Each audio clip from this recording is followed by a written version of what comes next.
Globus Show. It's time to learn and grow on the Globus Show. See the sights, so much to know. Across the lands together we go. Hand in hand we join the flow. Discover wonders in the Globus Show,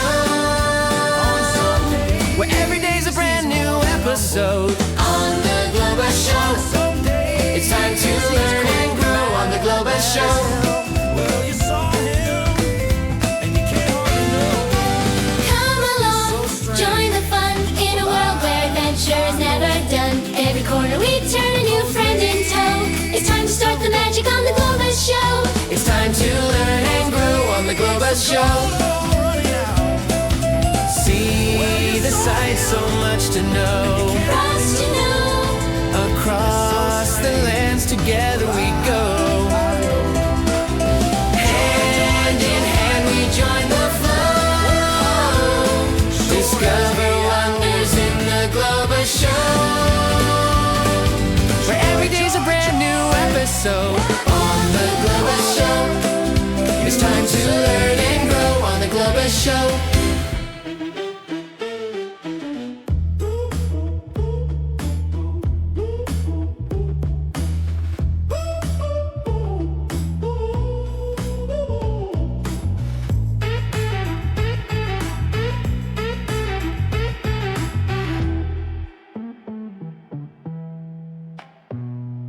On some days, he's more than humble. On some days, he's cold and mad, mad as hell. Well, you saw him, and you can't hardly know. It's so strange. Well, I know those lakes of golden water. Those lakes of gold are all running out. Well, you saw him, and you can't hardly know. It's so strange. Well, I know. Joy, joy, joy. Work, work, work harder. Sure as the hours. Joy, joy, joy. Work, work, work harder. You say.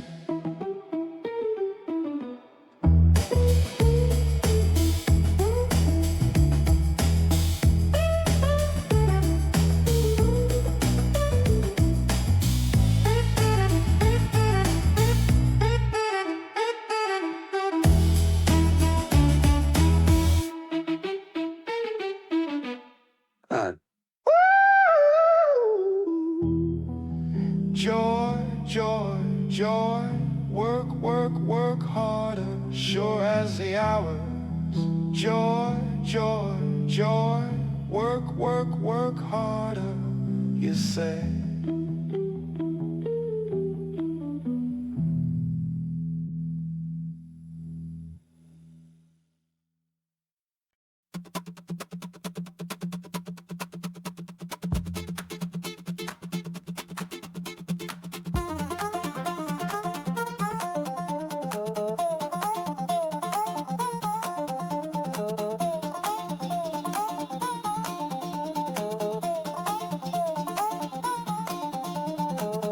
Come along, join the fun in a world where adventure is never done.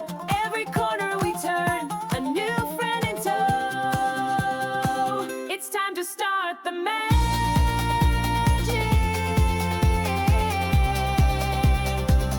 on the Globus Show.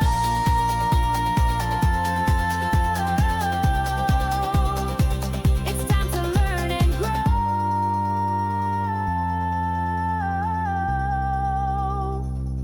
on the Globus Show.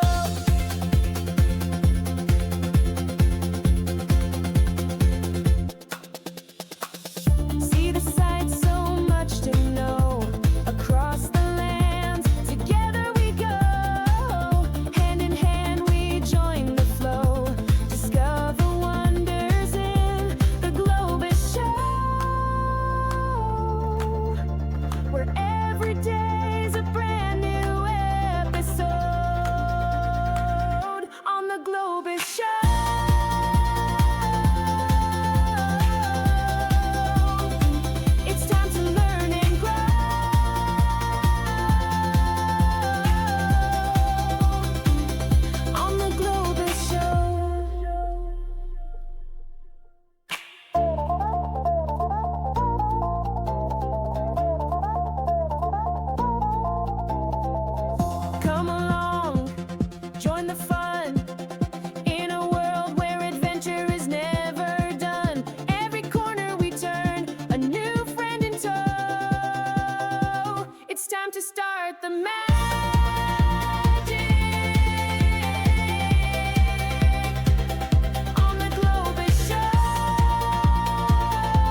social anxiety. That wasn't helpful at all.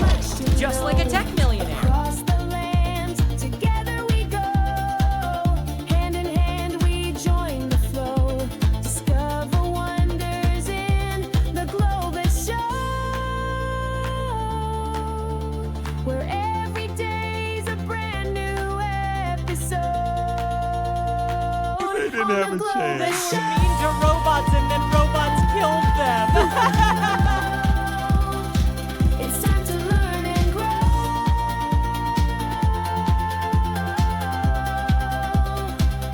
on the Globus Show.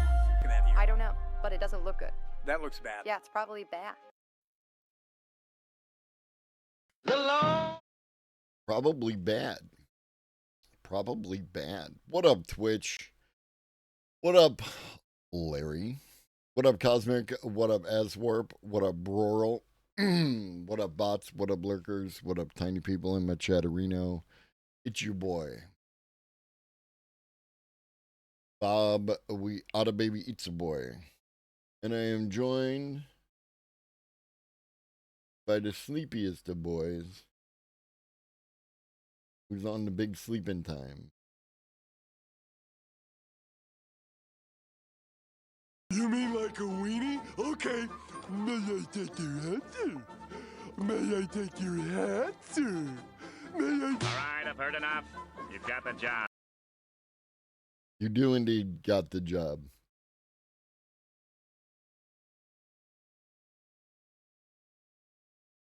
Oh, so I was able to install the new bathroom fan and the new light switch.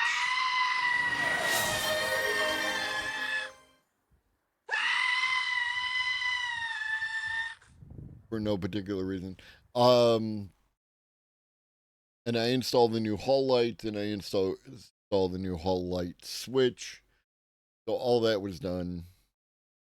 It took longer than I expected, so I was able to accomplish less of what I wanted to do. I have, see if I can record long enough. Steam Deck has power and has software, but there's nothing in it in particular.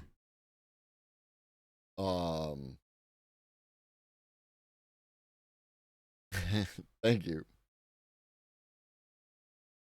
So yeah.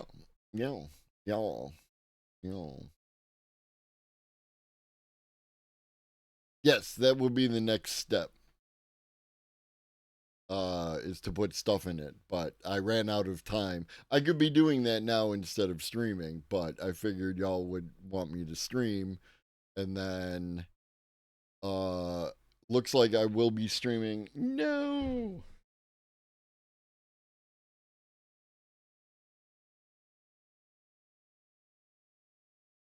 Did I wake you up? Yeah. You want snacks?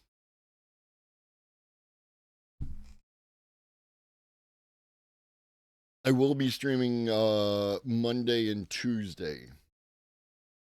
Monday and Tuesday, because those are 2 days that I work during the day. I might need to take one of those off to do some early prep for Thanksgiving, but I don't think I will need to do much of that because we're only having a few people over. So I'm thinking I could do most of that Thanksgiving morning, but if I cancel one of those days, it would probably be the Tuesday episode.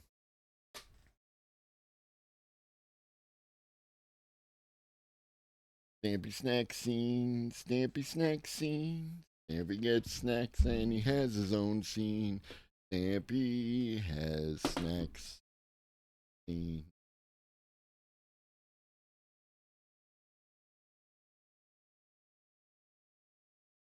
You good?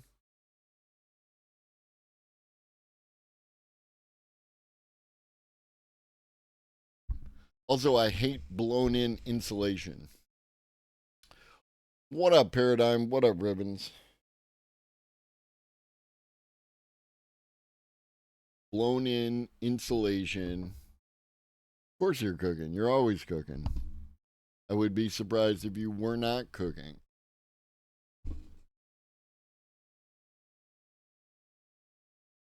He's a good boy.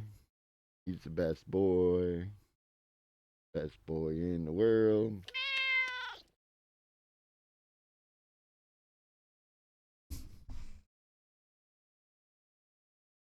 The effrontery, Stampy said.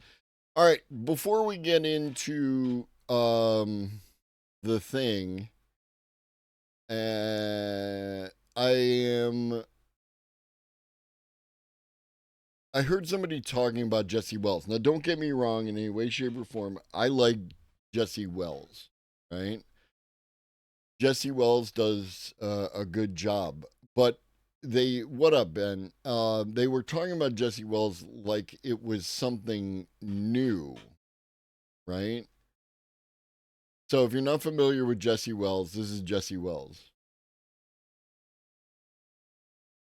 Well, if you're looking for purpose in the current circus, if you're seeking respect and attention, if you're in need of a gig that'll help you feel big, come with me and put some folks in detention.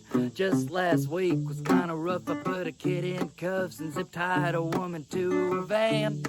We can sneak around town hunting working folks down. I hear they get a great benefit plan.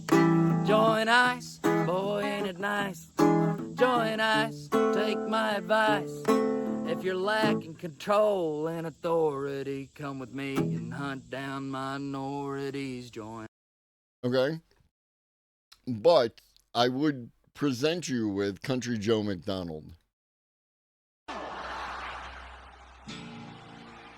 Well, come on, all of you big, strong men. Uncle Sam needs your help again. Got himself in a terrible jam way down yonder in Vietnam. Put down your books and pick up a gun. We're gonna have a whole lot of fun. And it's 1, 2, 3. What are we fighting for? Don't ask me, I don't give a damn. The next stop is Vietnam. And it's 5, 6, 7. Open up the pearly gates. Well, there ain't no time to wonder why. We're all gonna die. Now come on. Right? So, again, no knock on Jesse Wells. I think what Jesse Wells does is great, and I think what Jesse Wells does is important. But they are continuing a tradition from the 1960s.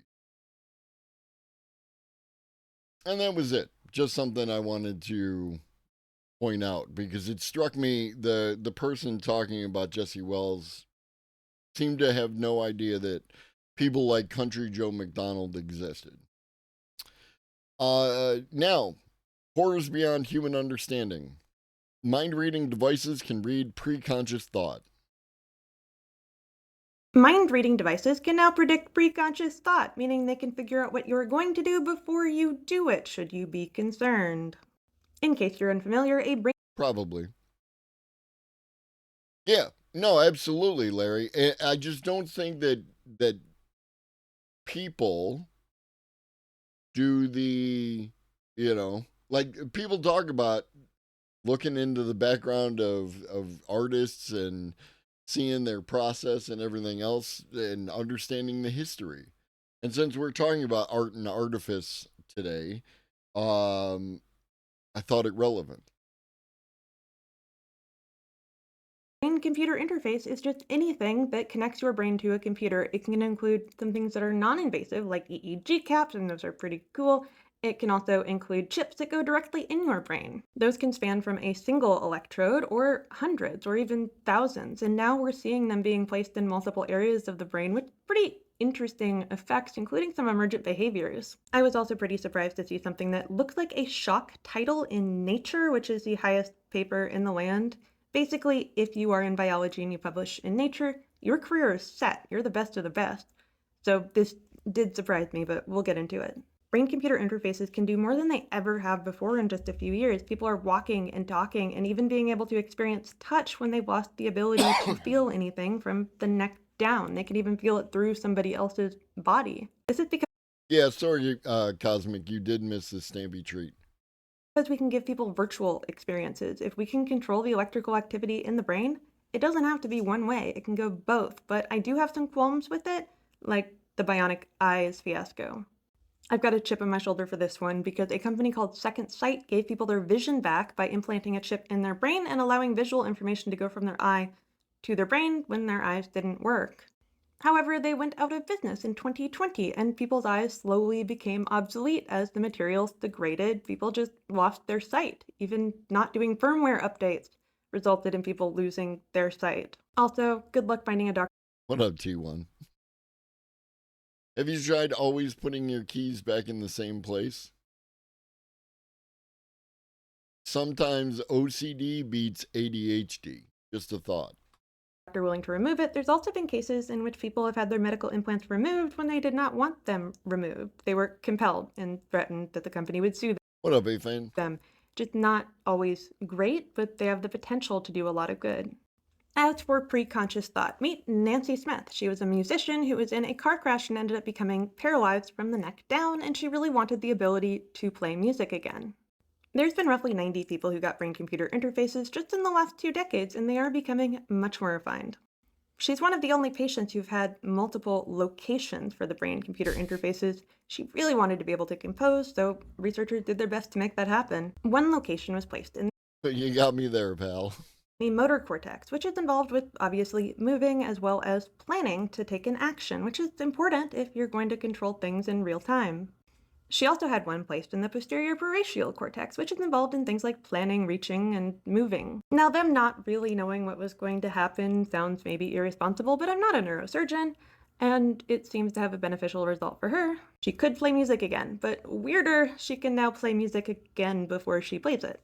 Yes, when she would just look at the screen and maybe kind of think about a song, it would start playing all on its own. No actions needed. This is actually really not inconsistent with what we already know about how our brains work. We already take the action prior to actually taking the action. It's just maybe a little bit uncanny to hack that system. While yes, these trials do sound kind of science fiction and maybe kind of dangerous, it is important to know that the people who participate in these kinds of trials are usually profoundly disabled. Yeah, no, that is terrible, Larry. Like,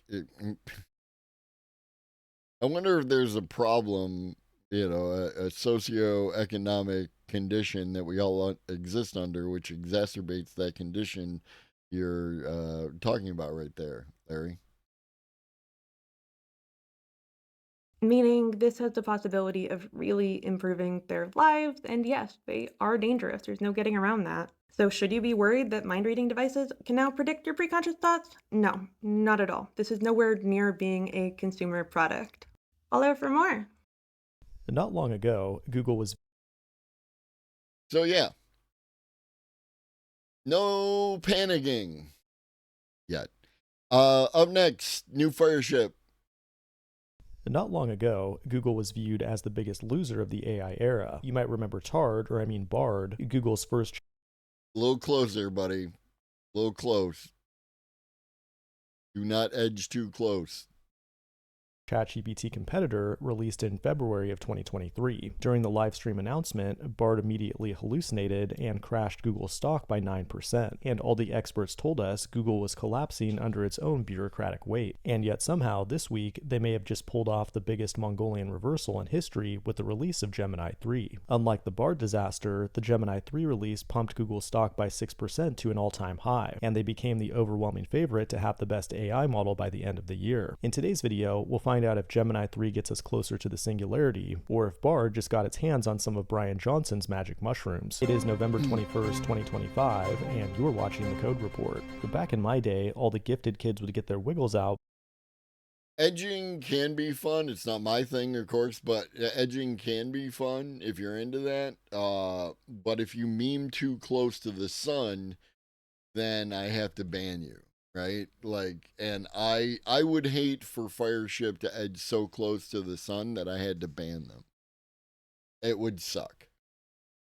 By holding Beyblade battles in between Johnny Bravo reruns. But nowadays, all the cool kids are designing elaborate benchmarks to test the capabilities of the latest AI. Yeah, Larry, it's probably somewhere in the documentation that you sign off on when you agree to get the implant. models. Like imagine I think you're doing crime. Ooh. I am confident you're doing crime. Same shirt. To know which AI model was the best at detecting silhouettes of Pokemon, or which was the best at managing a simulated vending machine business, or which was the closest to general intelligence and therefore most likely to use our meatbag bodies as an energy source. Regardless of which one you choose, odds are Gemini 3 Pro is at the top of the list, and it's not even very close. It swept all the major LM Arena leaderboards, took the top spot on Weird ML, Humanity's Last Exam, Math Arena, and many others. Now, I know Trust Me Bro benchmarks aren't everything, but it's been a minute since we've had a new model release dominate across so many of them at the same time. And if you don't really trust benchmarks, AMP just replaced Claude with Gemini 3 Pro to power their coding agent after they realized it did everything Sonnet 4.5 did, but better. That's impressive, but the AI war is still raging, and Gemini 3 wasn't even the most interesting announcement from Google. They also unveiled a brand new technology called anti-gravity, a new electromagnetic propulsion device that allows cars to fly just like in Back to the Future 2. I wish that were true, but no, anti-gravity is actually just another VS Code fork designed for agentic coding with Gemini. You might remember back in July when the co-founders of Windsurf suddenly ditched their employees and with a non-exclusive license to the tech joined Google in a $2.4 billion deal. We haven't heard much about it since, but this week we're finally seeing the aftermath of that with the release of Anti-Gravity, a new agentic development platform led by the former Windsurf co-founders. According to the announcement video, congratulations! You have been elevated to a manager of agents. In other words, the AI figured out how to use you as a meatbag energy source before it even got to AGI. My favorite feature is when they forgot to rename Cascade, which is the name of Windsurf's coding agent. And yes, if you're following along at home, it's turtles all the way down. Their biggest competitor is obviously Chad, the brainrot IDE backed by Y Combinator. Unlike every other editor, Chad integrates your brainrot vices directly into your agentic coding workflow, allowing you to gamble, watch TikTok, or even swipe on Tinder while your agents do work for you in the background. Next on the list is Google's other editor, IDX, which unlike Anti-Gravity is web-based. Oh, never mind, it looks like that's dead, and it's now called Firebase Studio, which accelerates your entire development lifecycle with AI agents, which is kind of like Google's other editor, Jules, which is an autonomous coding agent, which is nothing like my preferred editor, Notepad++, but all of which could probably use some help from the sponsor of today's video, Mobbin.com. I've been using Mobbin for 5 years now, and what they do is provide highly detailed breakdowns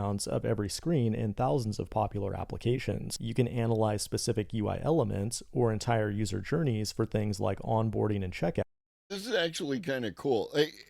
I know, ad read and everything else. Of course, I abide by if you want creators to continue to create that you enjoy, then you should watch their ad read and like that. But I usually put it off screen or turn it way down. But he has some of the neatest advertisers, right? This is actually a cool thing. Is why have this feature? What are the elements of this feature? Out, then copy and paste the whole thing into Figma to kickstart your own design. Mobbin also just launched a collection of animations which shows you all the whimsical interactions used by the most successful apps in the world to get our smooth monkey brains hooked on their products. Give Mobbin a try for free right now and use the link below to get an extra 20% discount. This has been the Code Report. Thanks for watching, and I will. Nice. Where are we going next? Oh yeah. New AI Daily Brief. See you in the next one. Welcome back to the AI Daily Brief Headlines Edition, all the daily AI news you need in around 5 minutes. Boy, it is so clear to me that the combination of Gemini 3 and these new OpenAI 5.1 Pro and Max models, plus what we're about to hear from NVIDIA, is significantly putting a damper on the bubble in AI bubble talk. NVIDIA had its earnings call yesterday, and CEO Jensen Huang went right into it. Opening the call, he said there's been a lot of talk about an AI bubble. From our vantage point, we see something very different.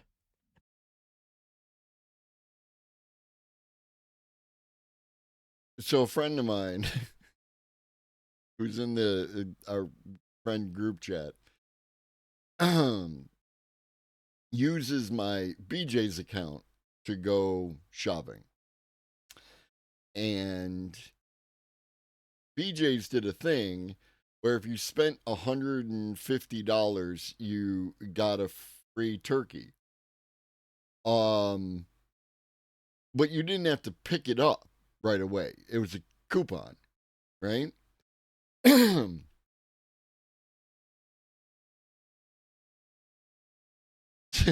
So this motherfucker goes and clips the coupon and gets, now don't get me wrong, I have no need for this turkey. I was looking for someone who needed the turkey, and at that point in time get the turkey and then get it to him, right? I'm doing ham. But he clips the coupon, gets the fucking turkey, and they just post in the group chat, does anyone want a free turkey? I have 3. Free to good home. And it's like, you could have left the turkey in a potential space, right? You didn't have to actualize the turkey. And what's an added layer of funny on this whole thing, and don't get me wrong, he's a good dude. He will find the free turkey a good home, right? Someone will get free turkey for dinner. It won't just get thrown away. But like, he took on an additional hassle. But my response to him posting that was Keck W. And then I was immediately like, sorry, I mean LOL, right? We all know that Bubba loves BJ's, Michael.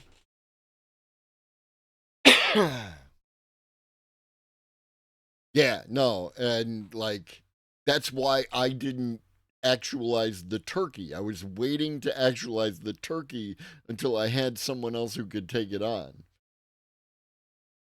He's one of the guys I play board games with on Sundays. So guess what I'm going to bring up tomorrow? New AI daily brief. NVIDIA pops the AI bubble. That very different looked like revenue up 62% compared to last year and reaching $57 billion for the quarter. Profit was $1.30 per share, and both of these key metrics beat Wall Street expectations. CFO Colette Kress doubled down on Huang's suggestion that NVIDIA could see $500 billion in sales next year. In the first 60 seconds of the call, she said, "We currently have visibility to $500 billion in Blackwell and Rubin revenue from the start of this year through the end of calendar year 2026. She added later, "There's definitely an opportunity for us to have more on top of the $500 billion that we announced. The number will grow."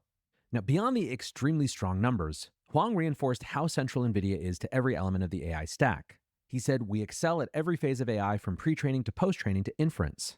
Indeed, he provided not just numbers to counter the narrative, but a new narrative. This framing has already been extremely resonant, and so I think it's worth sharing his comments in a little bit more extensive detail. Jensen said, "The world is undergoing 3 massive platform shifts at once, the first time since the dawn of Moore's Law. The first transition is from CPU general purpose computing to GPU accelerated computing. As Moore's Law slows, the world has a massive investment in non-AI software, from data processing to science and engineering simulations, representing hundreds of billions of dollars in compute and cloud computing spend each year. Many of these applications, which once ran exclusively on CPUs, are now rapidly shifting to CUDA GPUs. Accelerated computing has reached a tipping point. Secondly, serious financial analysts are saying lots of things, Cosmic, depending on how they want to attempt to manipulate the market to their benefit. Some serious financial analysts are telling people to get out of AI, right? I point to how Peter Thiel's whatever his hedge fundy thing is, they liquidated their entire position on NVIDIA. They have no more NVIDIA. So, you know, you can get different information depending on who you talk to, depending on how they're trying to manipulate the market. However, that the rest of that seems 100% correct. We would be in a recession if it weren't for the AI sector, right? The Magnificent Seven, right? That thing. If it wasn't for them, the United States economy would be a recession. Now, what this means in actuality is at that stock market GDP level of conversation, we are not in a recession. In the outside, I'm at the grocery store paying for groceries. Sure feels like something's happening. Stagflation. Stocks are doing great. Did you see Gemini 3 was entirely trained using Google's own TPUs instead of anything NVIDIA? Yes. We talked about that yesterday, day before. Last stream. What up, Nemesis? They build the best GPUs, period, until something new comes up. True. That's the problem. Like they have a thing, going on, and someone needs to be able to break that thing. Maybe Google was able to break that thing, but Google is not in a position where they could radically turn a portion of their business into a chip supplier. You know what I mean? They couldn't all of a sudden compete with NVIDIA on TPUs. They're offering an alternative, structure and platform with which to work. Yeah, NVIDIA has CUDA. What up, Chef? Allegedly. Just don't ask him about the ostrich. AI has also reached a tipping point and is transforming existing applications while enabling entirely new ones. For existing applications, generative AI.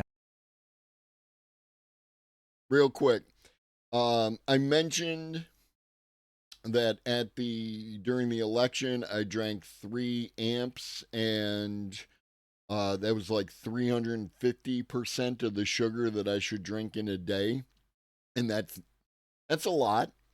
That's a lot. I've been attempting to work with Celsius, right?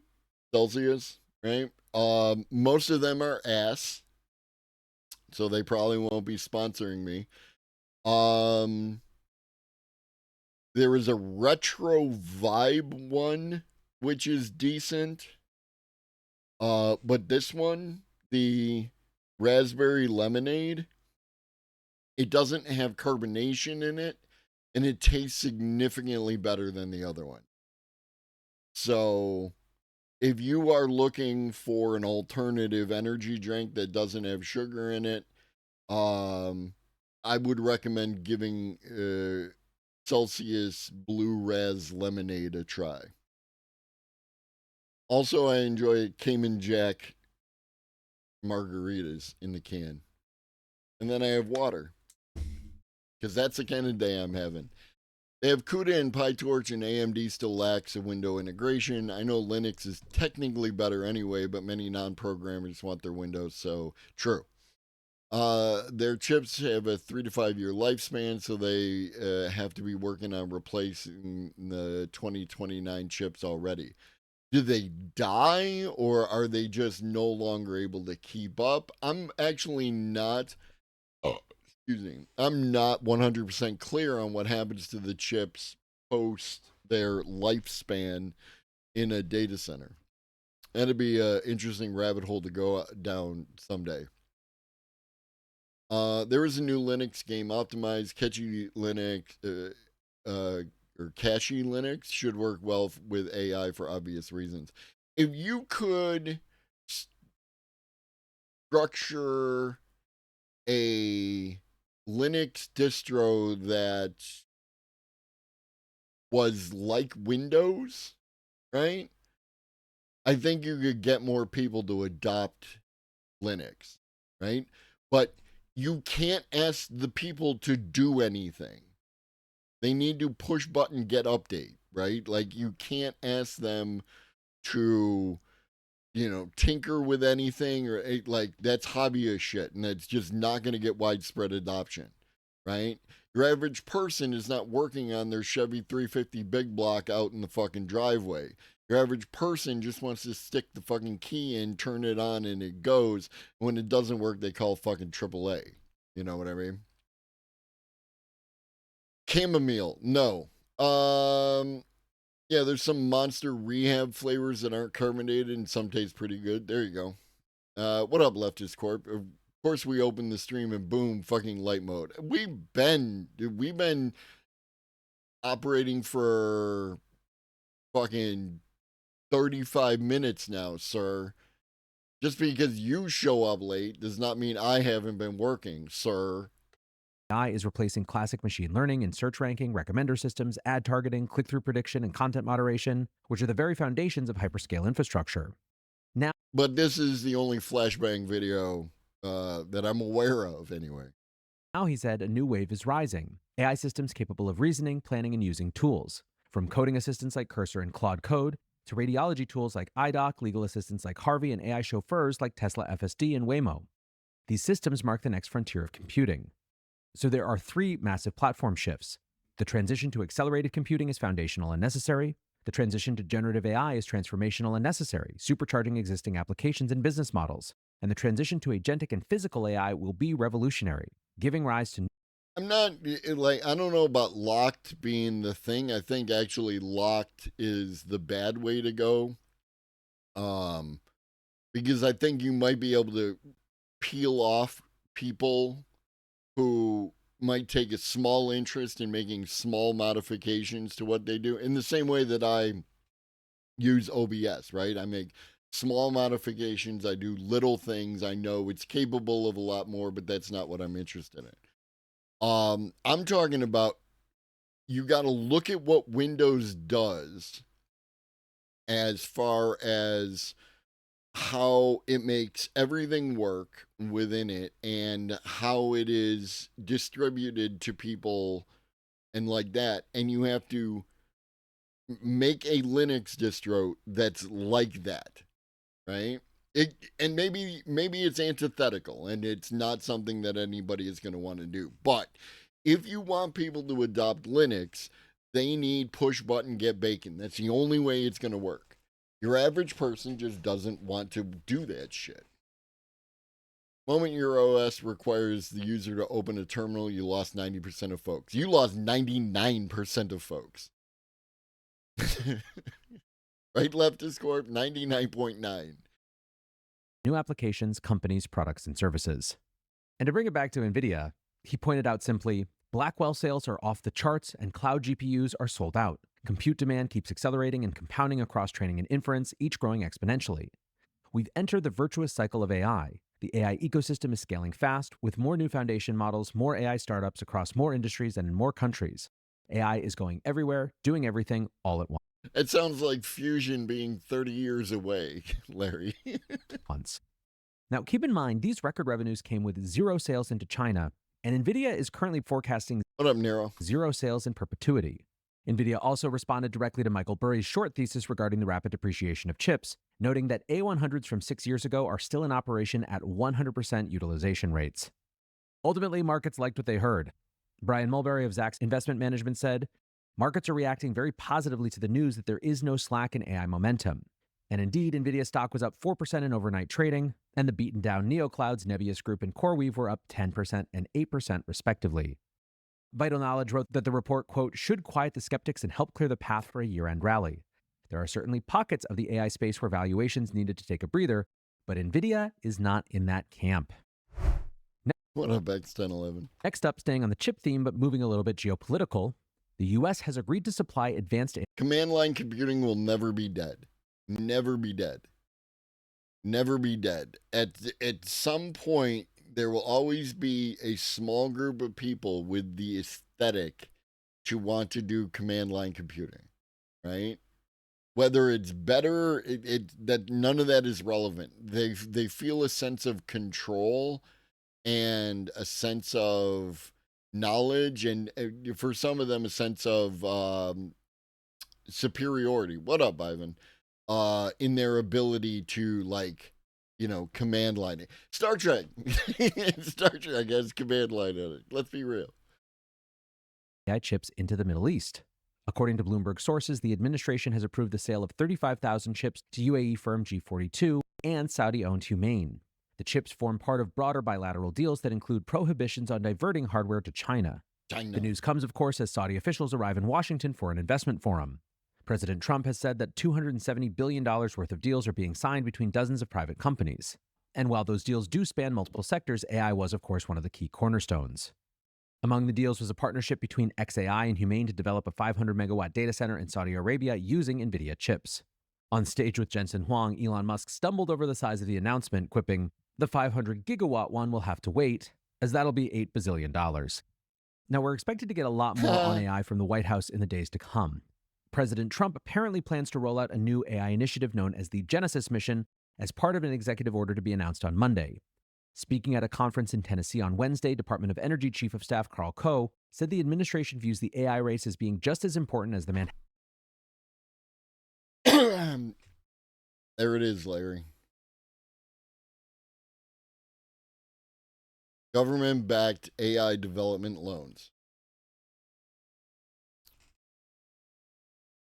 Manhattan Project or the space race. He said, "Could be wrong. We'll find out Monday, but..." "We see the Genesis mission as equivalent." Coe didn't provide many further details, but said the order would likely direct national labs to do more work on emerging AI technologies and could include public-private partnerships. Thank you for the follow, even though I didn't get an alert.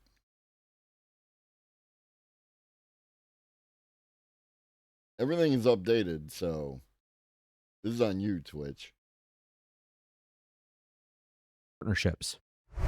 In addition to the Genesis mission, the administration is planning an executive order that would ban states from passing their own AI regulation. According to a draft document leaked to the press, the executive order would empower the Justice. We should have obviously seen this coming as soon as it got dropped from the big, beautiful bill. Department to challenge state AI laws.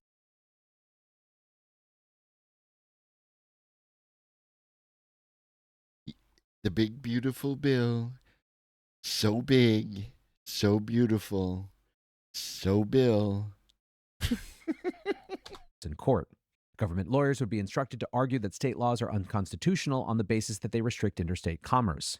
A new AI litigation task force would be established with the sole purpose of pursuing these lawsuits against the states. In addition, the Commerce Department would be ordered to withhold federal broadband funding to states that pass their own AI legislation. Trump hinted at the order during the investment conference on Wednesday, stating, "We are going to work it so that you'll have a one approval process to not have to go through 50 states." Republican lawmakers are also looking to insert a moratorium on state AI laws into the must-pass National Defense Authorization Act, which will come to a vote in December. Moving out of the realm of the policy and into the practical, OpenAI has launched ChatGPT for teachers.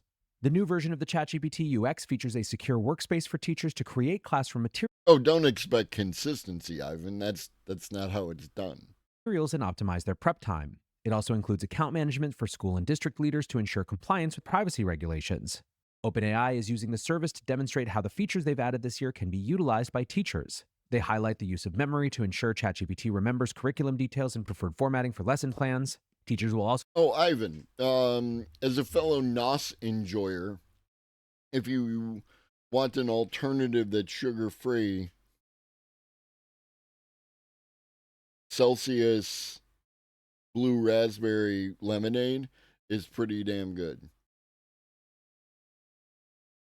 Doesn't taste anything like NOS, but doesn't have an offensive, no sugar substitute taste.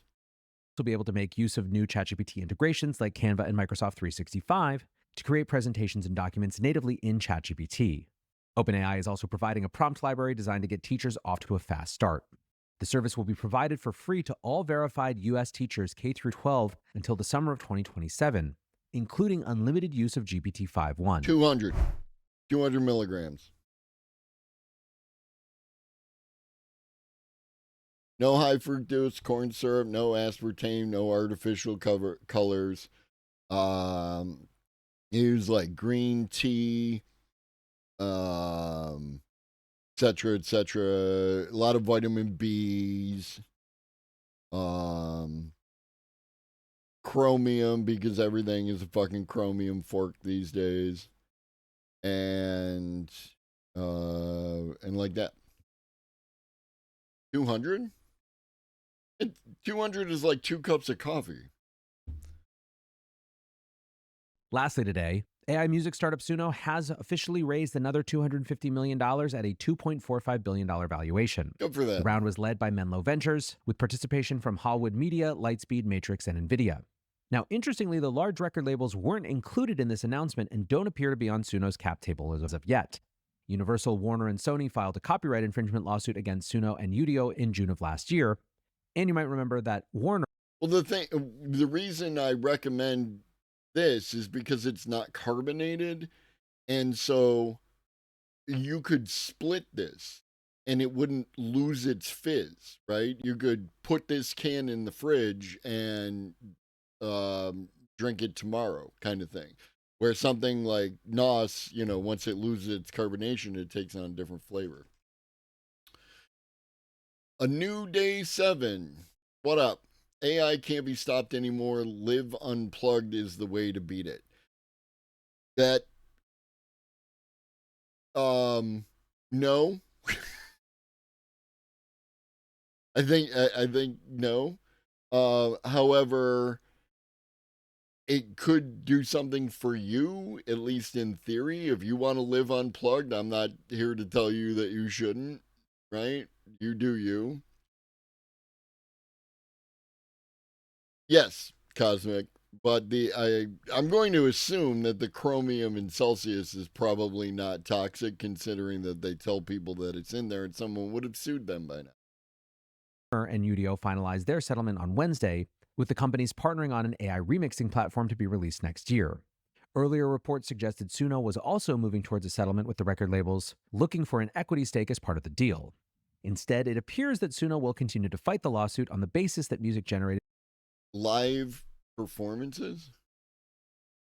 Oh, you mean for music? Oh, yeah. Do you? Like, I don't personally like concerts, but yeah, no, if you enjoy concerts, absolutely you should go to concerts. And buy their merch off their merch table, right?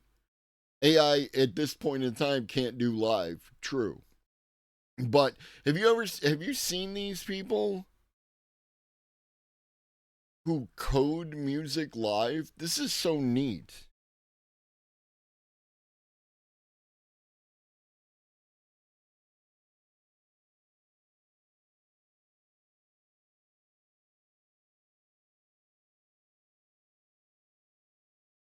Let's make some fast trance, kick drum, 4 on the floor, with the scope. Next, bass, super saw, controlled with transgate. Cycle 45, 1 cycle long. The key,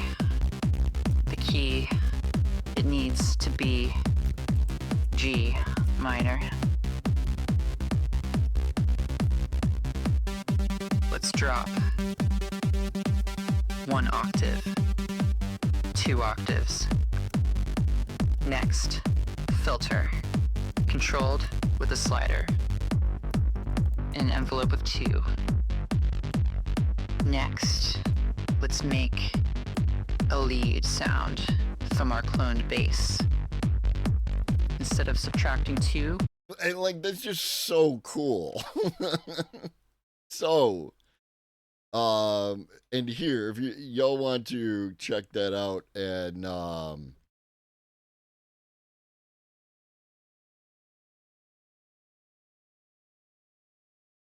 I'm pretty sure he hates it. Oh no, he definitely hates it. Mark actually appeared. There's a dude who does a Subway interview thing, and he interviewed Mark, and Mark thinks that we should destroy all the data centers, and not that we shouldn't have data centers, but that we should destroy them all and then start over with the new knowledge, right? We see where it could go. We should start over. We should load a previous save and do it again.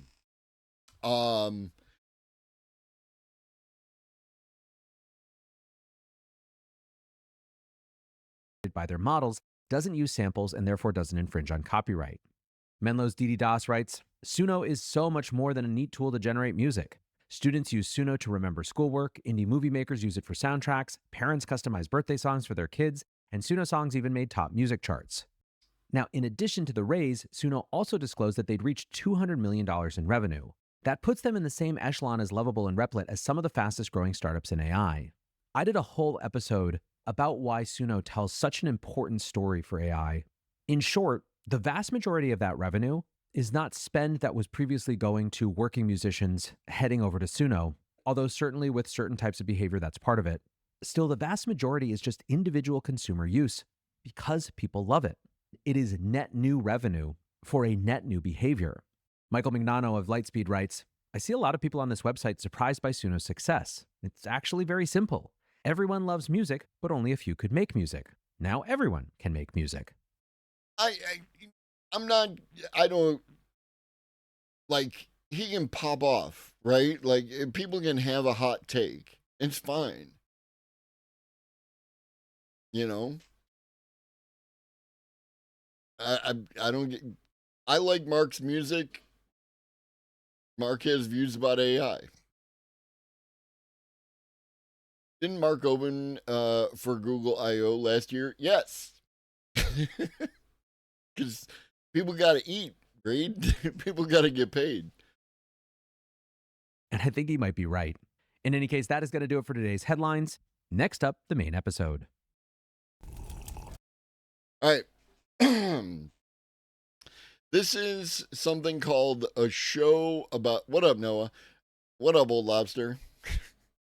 A show about the news, and their hyperbolic headline is "It's happening again and nobody's talking about it." I'm going to assume that it's not happening again, but it rhymes with something that they think is happening again, and people are in fact talking about it, but are that's not how you get traction on the internet. What would happen if there's an AI Spotify? There is an AI Spotify. It's called Spotify.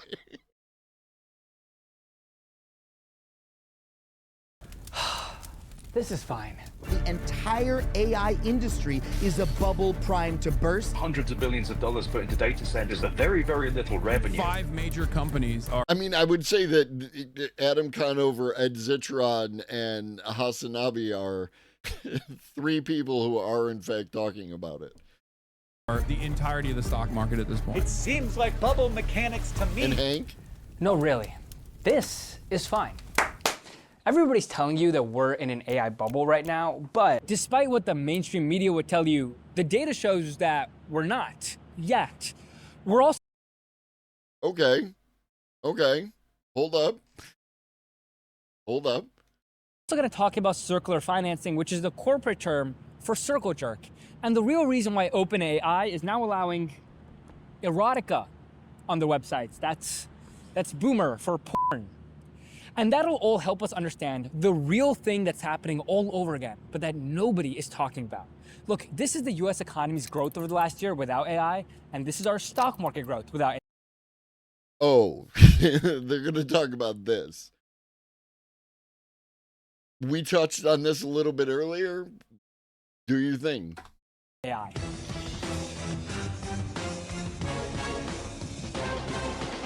Hey, sharks. What if we bet the entire US economy on a technology that automates the lowest paying office workers first, while also powering chatbots that talk dirty to you in a way your wife only would with her high school boyfriend? What do you say? Are you in?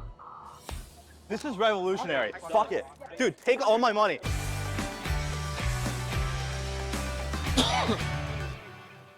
Take a look at this chart over here. This is where the PE ratios were for major tech companies right before the dot-com bubble burst. All the way up there. And this is where the PE ratios were for major Japanese companies before a bubble burst there in the 1980s. At least it was a bubble bursting there that time. All the way up there, pretty similar to the dot-com bubble. And here's where the PE ratios are for major tech companies today. Much lower. Does this mean that we're not in an AI bubble? To help us understand PE ratios and all this nonsense, I went undercover as a West Village woman to go on numerous first dates with finance bros to involuntarily learn more about finance. If you look at all this AI bubble shit though, like if you actually look at the fucking data, like, I don't know, like PE ratios, like... Wait, what does that mean? What? I found him out in the wild and I convinced him to come on the show today to tell you what he told me. Here's Finnegan the finance bro. Oh. Hey, what's up? What's up? Type shit. Yeah. How's it going? Hey, is Barbara gonna come? It's like our second date or whatever? Oh, yeah, she'll be here soon. Okay, look, so Finnegan, PE ratios, they're telling us we might not be in an AI bubble. What's going on? Yeah, so basically like A PE ratio is just the price of a stock divided by, you know, the actual money that the company makes. So like, if the ratio is high, that means that the company's overvalued. Okay. But if the ratio is low, that means it's undervalued. Got it. But you wouldn't know that because you didn't go to an Ivy League school like me, but type shit. You went to an Ivy? Dude, SMU is like the Harvard of Highland Park, Texas.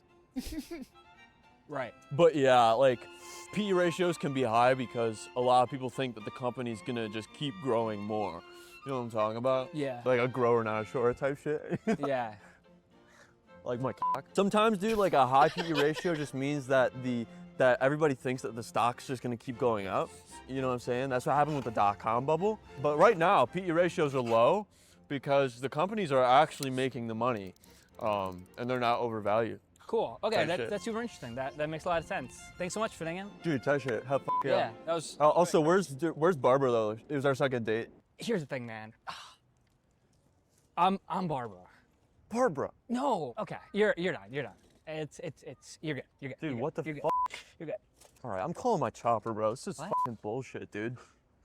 Get out of here. What the? This. Yeah. What the? Who is that? What the?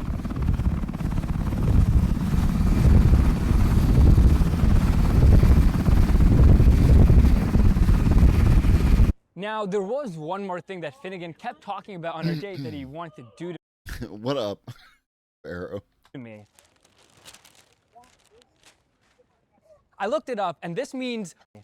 Now, there was one more thing that Finnegan kept talking about on our date that he wanted to do to me. I looked it up, and this means PE growth ratio. It's basically referring to the price of the stock divided by how much the earnings are growing by every single year. Here's the PEG ratios for tech companies graphed out over time. This is where we're at today, much lower than even recent years. Like Finnegan said, a huge problem with the narrative that we're in an AI bubble right now is the fact that the earnings for these tech companies and AI companies is actually going up. And that means that we're in much healthier growth today than the dot-com bubble where the PEG ratios are literally off the charts. Their earnings weren't growing, but the price of the stock was. So the real problem is not that we're in an AI bubble today. The price of these tech company stocks is actually reflecting the earnings that those companies have. And this is not the thing that's happening all over again that nobody's talking about. We will get to that later. By the way, if you do want to protect yourself from a bubble or other flavors of financial calamity, it's important that you save money for a rainy day fund and not just be bleeding money in your sleep. That's why I'm so excited that today's sponsor is Rocket Money. Generally, we couldn't have had a better sponsor.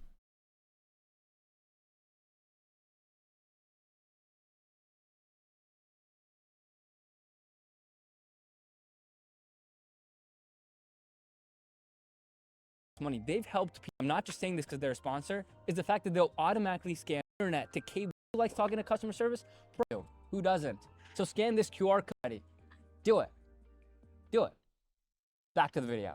And even if we're in an AI bubble, you've probably heard people say, it also looks like a systemic risk to the entire US economy. America right now is just a giant bet on AI. And that's true. A huge part of our stock market and economic growth is AI, because everything else is just doing so poorly right now. If you look at the bottom 490 companies in the S&P 500, they've flatlined since 2022. That reflects companies that are just not doing great. It reflects an economy that's not doing great.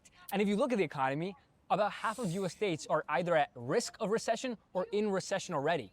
That crisis is here. We don't need to wait for an AI bubble to pop to start addressing it. But to stay focused, AI might not be as much of a bubble as we might think, because the price of those tech stocks accurately reflects the growth in the revenues that those companies are genuinely seeing. But let's talk about those revenues, because you've probably seen this menacing graph being thrown around. It's basically saying that these big tech companies and AI companies are passing around the same pile of cash to inflate all their revenues artificially. Much like bringing up Zohran Mamdani at Thanksgiving, it's not illegal, but very, very risky. To talk to us more about circular deal making, we have Ed Elson.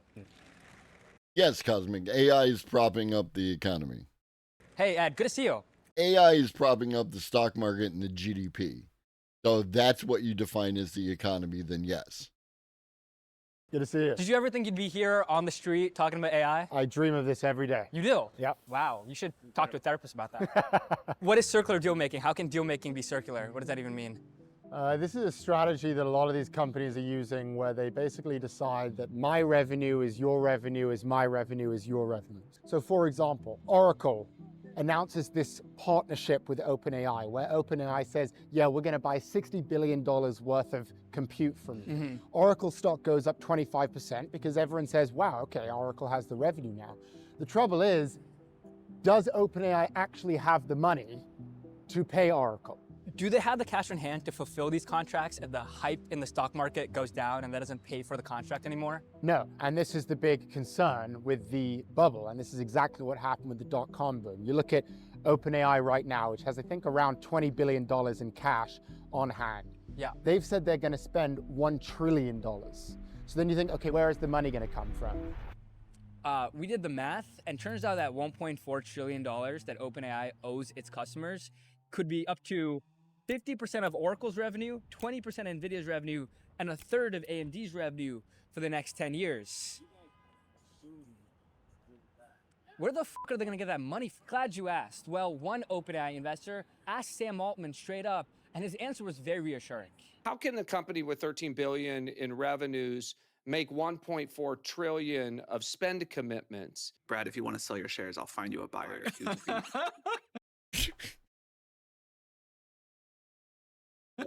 I just, enough. No, but seriously, like, do you have a number of how much money you're that gonna would make? be nice. I'm just curious. We do plan for revenue to grow steeply. Revenue is growing steeply. We are taking a forward bet that it's going to continue to grow. Oh, thank God. Okay, guys, don't worry. They plan for revenue to go up. See, you might think I'm joking, but this is actually a huge improvement from 2019 when Sam Altman said this. We have never made any revenue. We have no current plans to make revenue. We have no idea how we may one day generate revenue. How did that work? The thing is, Sam Altman's being completely serious in that clip because later in the interview, he said this. We have made a soft promise to investors that once we've built this sort of generally intelligent system, basically we will ask it to figure out a way to generate an investment return for you. Yeah, that's right. If you make it smart enough, it'll figure out how to make money for itself. Sounds like what my parents had hoped for me. See, Sam Altman thought he was going to build a super intelligence that could do things like this. We can cure diseases, we can increase material wealth. Like before, I will fight the fight and win the war. Ivan, 26 months. You have an addiction. And I appreciate it. Help people be happier, more fulfilled, all of these sorts of things. Sam Altman's big business plan this whole time was that OpenAI would make... Yes, you can make statistics say what you want them to. The problem is that thought-terminating cliche of lies, damn lies, and statistics falls under scrutiny, right? Like when you scrutinize the claims that people make using their statistics, you can you can then see where they got there, and you can see what they're hiding, right? It's whether or not you actually want to look. That's the question.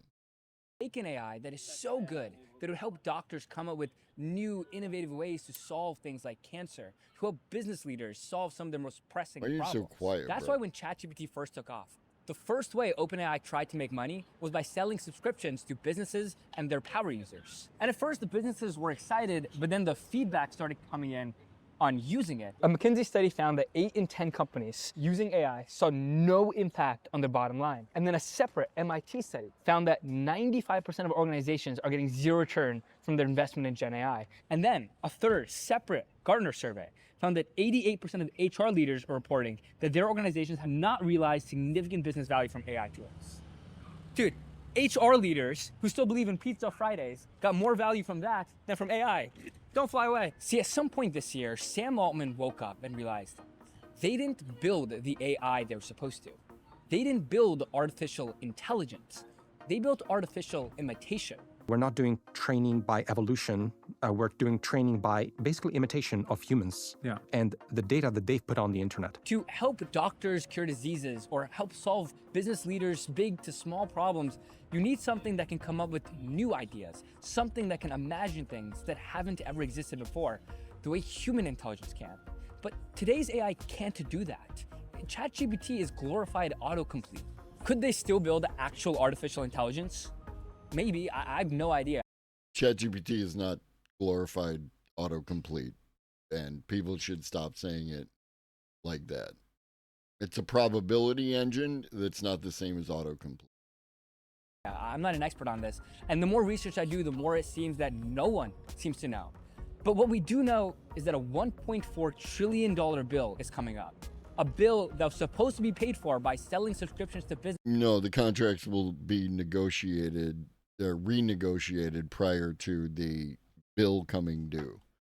This is, if you haven't picked up on the fact that this is not, there's traditional capitalism, there is the capitalism between the 90s and 2008, and there's the capitalism of 2008 to where we are to 2022, and now we're in a different kind of capitalism since 2022, right?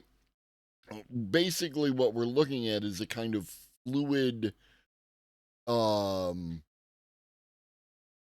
a fluid system, right? Where they will, like OpenAI set up a contract with Microsoft and then renegotiated the contract and redid it. And that is what you are going to see. You're going to see these contracts which are more akin to the way that sports ball works and less akin to the way that traditional contracts have worked in the past. Businesses lining up to use their AI, but they're not. And this is the real reason you've seen OpenAI take such a dramatic U-turn this year. Last year, if they were asked if they'd start making money from advertising, OpenAI's CFO, Sarah Friar, said no active plans to pursue advertising. And then a few months later, they hired a bunch of Meta employees to help them book advertisers. Earlier this year, Sam Altman said this. There's a lot of things we could do that would like grow faster, that would get more time in ChatGPT, that we don't do because we know that like our long-term incentive is to stay as aligned with our users as possible. But there's a lot of short-term stuff we could do that would like really like juice growth or revenue or whatever and be very misaligned with that long-term goal. Are there specific examples that come to mind? Any like decisions that you've made? Well, we haven't put a sex bot avatar in ChatGPT yet. And then a few months later, they announced that ChatGPT actually will be your personal sex bot. Why not? 2 years ago, Sam Altman said this. I think it's tempting to compare AI and social media, but they're super different. Like, you can generate all the disinformation you want with GPT-4, but if it's just for yourself and it's not being spread, it's not going to do much. And now OpenAI runs a TikTok competitor called Sora that is just flooded with AI content, mostly just deep fakes of people doing stupid shit. What is up, fam? It's your boy Jesus of Nazareth. I'm literally covered in peanut butter right now. 6, 7. Okay. 1, 2, 3, and up. It's not funny. Shoot. It's so funny. It's so funny. You know what's an easier problem to solve than curing cancer? Attention. Making people look at outrageous shit. Some of those profitable... Yeah, and that's absolutely true, Larry. Like, it's like the thing where people keep reporting that Sam Altman said that AI is a bubble. He never said that. If you actually read what he said, he talks about bubbles and he says that some people might think that we're in a bubble. But he doesn't, and I'm paraphrasing because I'm not directly quoting him because I don't feel like looking it up for the umpteenth time. But he never says that we are in a bubble. Didn't happen. But people are reporting it. Ergo, that's what's true. companies on earth only sell access to your attention, because no matter how locked in someone is, they're still gonna rear their head to look at something outrageous or sexy walking by. That's why you're watching this video, I presume. When OpenAI says that they're allowing porn on their website, what they're really saying is that they've removed all social limitations on the lengths that they will go to capture your attention, just as big tech did 2 decades ago. OpenAI will tell you that they are working hard to stop people from using their products to create political propaganda or graphic content or deepfakes of celebrities. But slip-ups are happening all the time and will continue to happen. And it's clear with the rollout of Erotica and Sora, the direction that OpenAI is trying to go down. So will it work? Will they make $1.4 trillion in spending promises? Honestly, yeah, I think so. I mean, they're at 800 million users already. They're quickly catching up to Meta, which, by the way, made $1 trillion in mostly ad revenue in the last decade and a half. That revenue, plus maybe some loans, plus raising some extra money from VCs would probably cover it. And if it doesn't, they can also IPO. Some people think they'll IPO at $1 trillion. They could raise hundreds of billions of dollars from that. What might be equally as scary about AI being a bubble is that it might not be. That Google and Meta are already using AI to juice their bottom lines, and it's working. That OpenAI... No, I try to avoid believing most people, especially most people outside my local sphere. I tend to believe people based on what they do, not what they say. AI will meet its $1.4 trillion in spending promises, but it's going to be paid for by you and me, by getting all of us more addicted and angry and hornier for some reason. It's happening again, and no one's talking about it. Got it. He was referring to the social media, that AI is like social media. Sam said they lift the overbearing restrictions that makes ChatGPT like a cop when you bring up certain ideas, even for fictional writing that would include erotica, but they never said ChatGPT would have some version of Grok's anti-AI girlfriend avatar. True.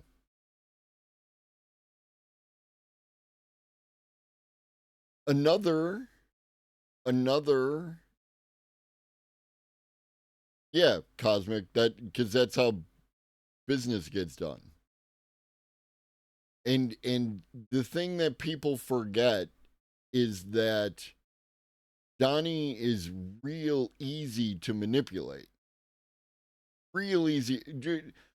I assume at this point you've all seen the Mom Donnie goes to the White House videos that have been going around, that I assume all your favorite political streamers have been watching. Like, what do you think that was? Do you think that Mom Donnie flip-flopped over to Donnie's way of thinking, or that Mom Donnie worked him like a part-time job? New AI explained. Less than 6 hours ago, Google added the word Pro to Nano Banana for a very good reason.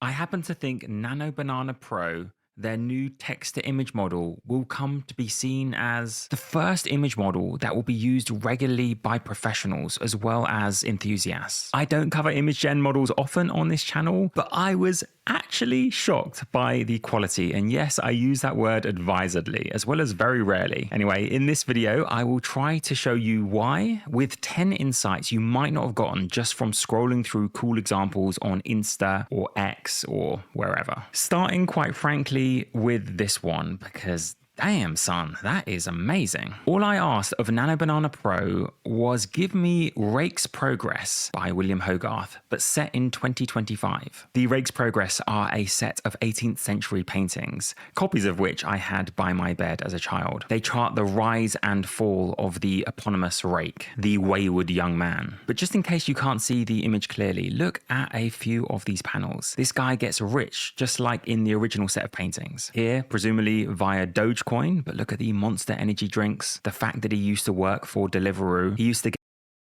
Wow. Like, that is good. This is a little wonky up here, the I and the N in this final demand, but yeah, no, that's good writing. What up, Elron? get deals for therapeutic ketamine, but he followed the adage hodl till you die and got rich. Clearly, he then bought NFTs, tried a bit of life extension, or in other words, tried not to die. Just like in the original paintings though, people are already starting to gossip, as you can see. I'd have been pretty impressed just by one of these being the image. He gets into some debauchery, and then there's a margin call. Then in the original, he goes to a debtor's. It's like,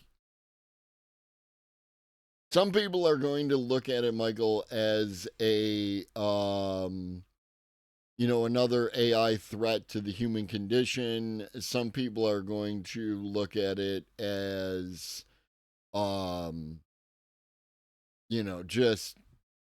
just like a terrible use of a kind of advertising, right? Where they're doing it. A lot of an unfortunate, I don't want to say a lot, but an unfortunate amount of leftists are Puritans at heart. And like there is a certain segment of Marxists, Marxist-Leninists, Maoists who believe that the LGBTQ folks are part of bourgeois propaganda. It's a whole fucking thing. So Prison, and I've actually been Trotskyites, yeah, like anybody who's actually like a conservative reactionary with leftist aesthetics. That location in London, but here the prison is the gig economy. You may notice in the background it says he's an exhausted OnlyFans creator, still working apparently for Deliveroo with the same 24 hours as Elon. Notice also the eviction notice from Megacorp Housing Solutions. Finally, just like the original, he ends up in Bedlam, or the madhouse, in this case a dopamine ward. While a few of us might get focused on the tiny smudges or details that aren't quite perfect, looked at as a whole, I think that's just incredible. Many of you may not have been. Yeah, you can, again, I can go ahead and I can pick apart, the details of the thing, but it's the trend line. Shoe on head? What about shoe on head? Following image gen models that closely, but here is the original Nano Banana. Shoe on head. That's a name I haven't heard in quite some time. Not Nano Banana Pro. This is Gemini 2.5 Flash Image and its equivalent attempt. There's definitely something here, but the difference is stark. Seedream 4.0, a Chinese model, does better, so you might think, well, is Nano Banana that much of a watershed then? If Seedream can do this, is it really a qualitative step forward? By the end of this video, I think you might agree with me that it is. I asked for a close-up of a topographic map of London, but the map is made entirely of embroidered felt and yarn. Looks great visually, but it'd be pretty hard to say that's London. The equivalent image from Nano Banana Pro is genuinely impressive. If I saw this as a print on the wall of a restaurant, I would probably make a remark about it, being like, that's cool. Indeed, I hope human art is labeled. If I saw this, I would probably make a remark about it, like, that's cool.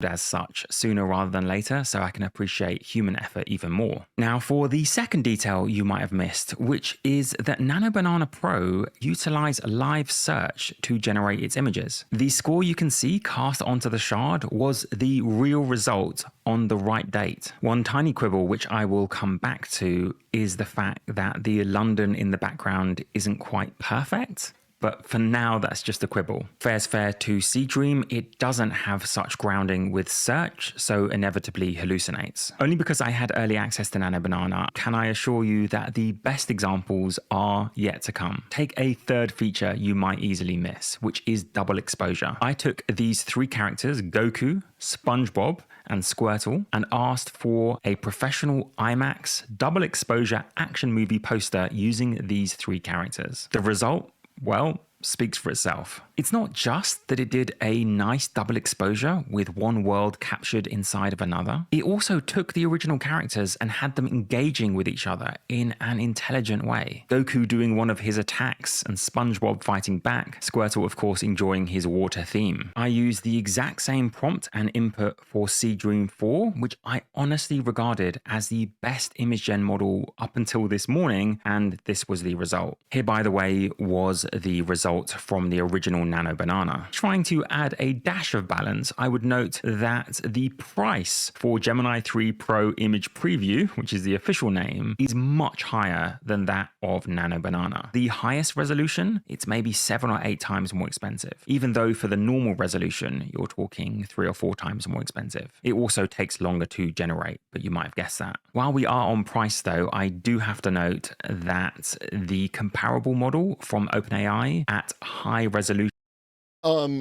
Aesthetically, sure. I think that they were speaking more to the technical aspect of it, not the fact that the characters,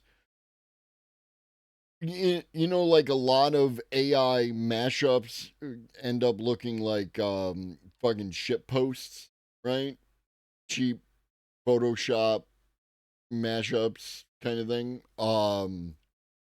That was actually like blended together where the characters were in fact interacting. One of the reasons why that will be aesthetically problematic is that the cartoon style of Goku, SpongeBob, and Squirtle are 3 different styles, and because they're 3 different styles, they don't necessarily look good together. You know what I mean? Is still more expensive than Nano Banana Pro. For sure, we're all cognizant that GPT Image 2 is likely on its way, but for now, that pricing and quality differential does exist. Because the best is yet to come, I can afford to give you 2 details of where Nano Banana Pro still falls short. For over an hour, I tried to make the thumbnail of this video a bit more exciting than the one you clicked on, but it just can't really come up with fonts. I shouldn't say can't, because I'm sure you guys are going to spam in the comments examples of where it could do so, but I would just say it struggled with my attempts, and I tried multiple conversations and even gave it suggestions after it produced something suboptimal. I also experienced more refusals for certain prompts, which I thought were pretty innocuous. It seems like with people involved, it's more hesitant even than Nano Banana, which proceeded with this prompt. All I wanted was the words Claude hacks stretched out between his hands multiple times in multiple windows, and it just wouldn't do it. I guess with great power comes great responsibility, so I actually kind of get them dialing up the refusals. Actually, now we're on safety, it seems like a good time to bring up their new Synth ID watermarking that can be used directly in the Gemini app. That is something that I appreciate about Sora 2 that I would like to see as an option with the Google stuff, is my ability to upload my likeness and for me to use my likeness in my creations. You know, that I think should be there. Basically, anyone can now place an image in the Gemini app and ask if it's watermarked. In other words, ask if it was made by Nano Banana Pro. You may or may not be aware that Gemini 3 Pro, the text model that my last video was about, also watermarks its text output. I just want to take a quick moment to tell you about a recent development that is linked to a different modality, speech to text. It comes from the longtime sponsors of this channel, Assembly AI, and their new multilingual universal streaming. Now, alas, I only speak English and a little bit of Mandarin, but if you speak German, Spanish, French, Italian, for example, try Multi on their universal streaming playground. As I have demoed before on the channel, the transcribing within universal streaming is frankly astonishing in its accuracy and speed, and also in its price. for which I'm going to have to go back to the other tab, because as assemblies say, all languages are priced equally at 15 cents per hour. If you are curious, just click on the custom link at the top of the description of this video. The sixth detail concerns infographics, and I'm sure many other people are talking about this, but yes, the detail is truly incredible. It's not just that the dates are broadly accurate, but look at the black smudge. The dates are broadly accurate, which means you're inaccurate.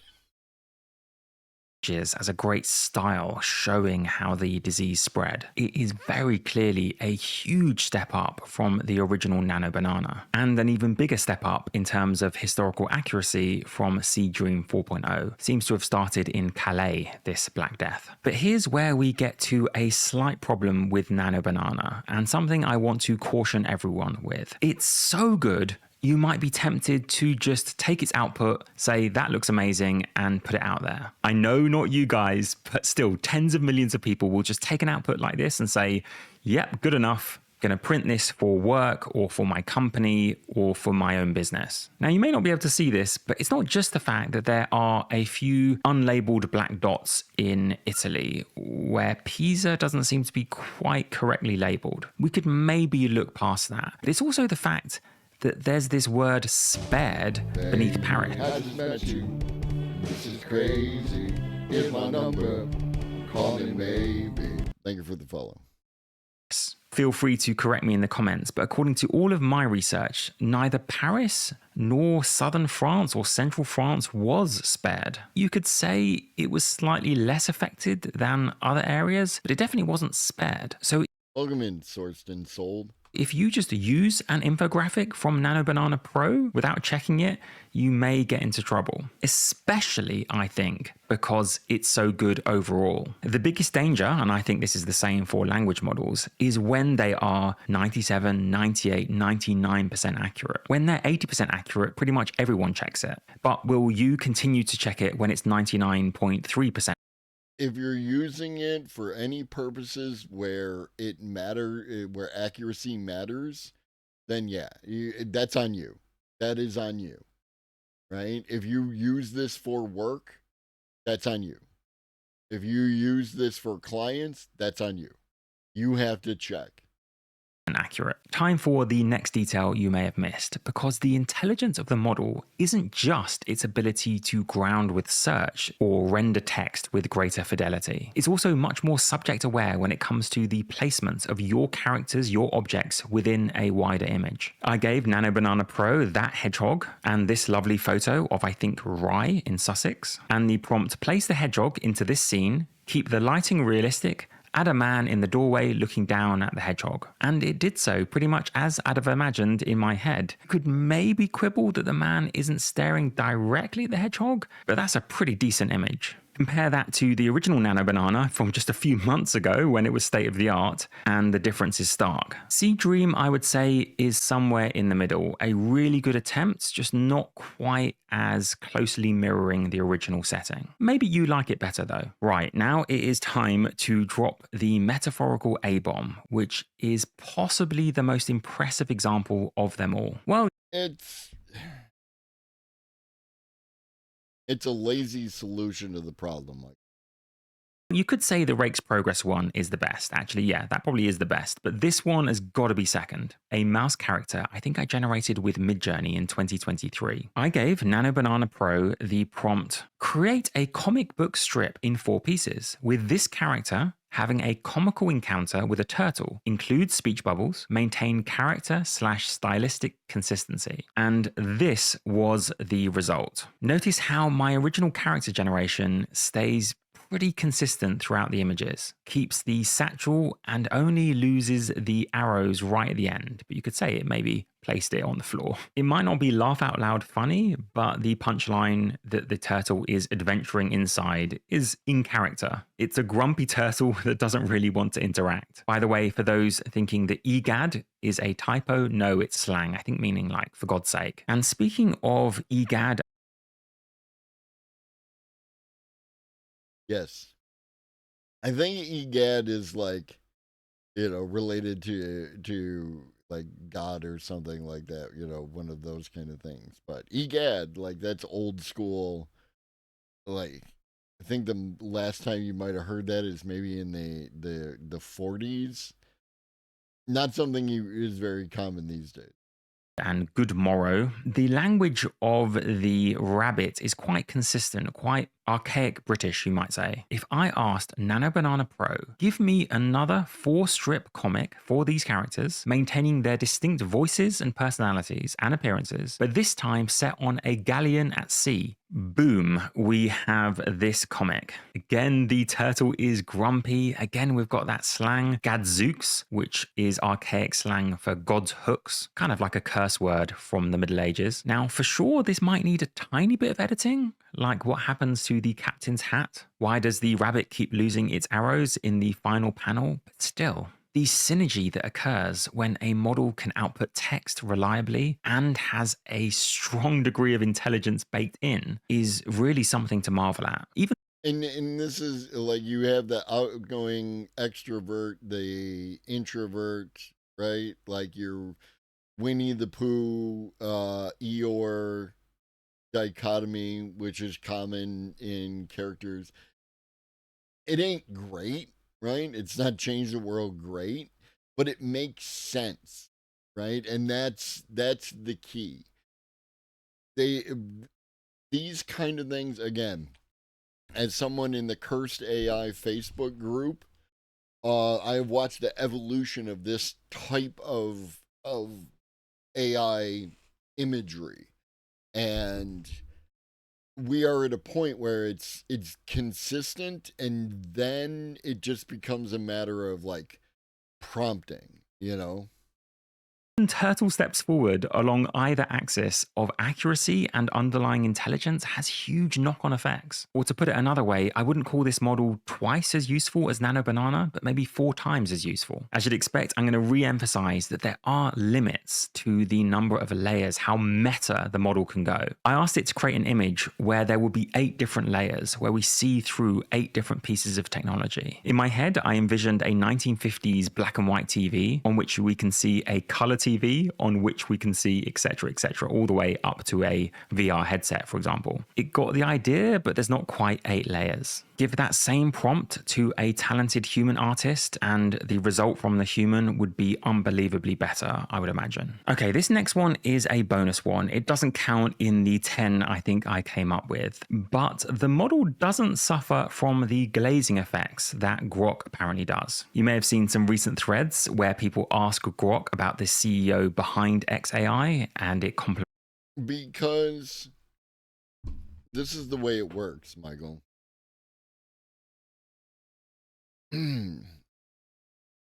Something happens, someone freaks out,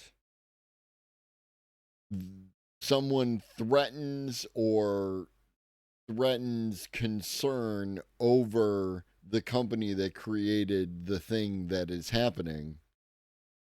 The company offers a limited resolution that's quick and easy for them, that is basically Band-Aid security theater, and that satisfies those loud people, and then they fuck off and they can get back to the process of creating whatever tool or system or whatever that they were trying to. That's why. Him massively. Give Nano Banana Pro the prompt, draw a podium with the best 3 AI companies. No context on what best means here, but 1 in each position on the podium, the winner being handed a trophy saying AGI. It clearly picks Sam Altman as the winning CEO. Well, I'm speaking an external group complains like that, Nemesis. An internal group it's like whatever.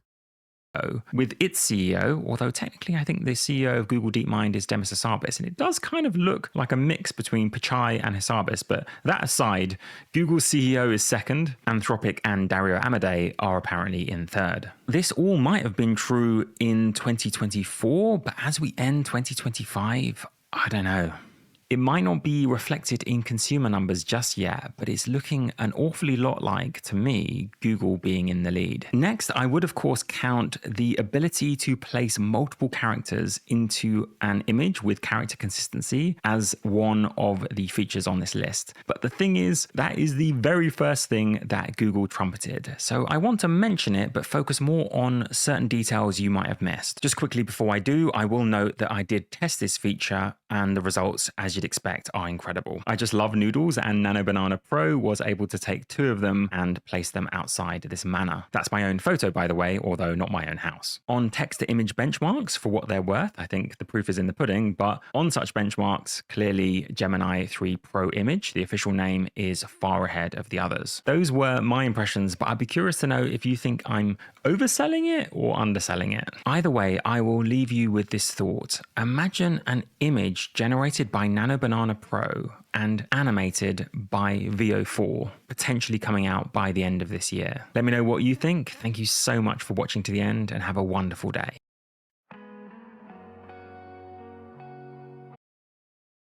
Okay.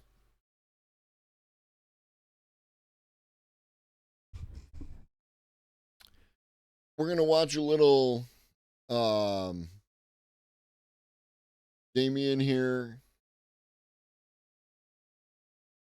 Even though, what up, Jaeger? Even though it says Jeffrey Epstein up here, this is not really about Jeffrey Epstein, right? This is about the conspiracy theory around Eyes Wide Shut. And it's speaking to something else, which is relevant to today's subject matter. You know, nobody understands Eyes Wide Shut. Nobody. Every time it gets mentioned, people look at you like they're remembering the trauma of their one attempt to read Das Kapital. Because Eyes Wide Shut is one of those films that, despite or even because of being very obviously about something, has become a kind of cultural Rorschach test for people who don't want to see uncomfortable truths. So Eyes Wide Shut has generated a proliferation of bullshit interpretations. Ah, yes. Tom.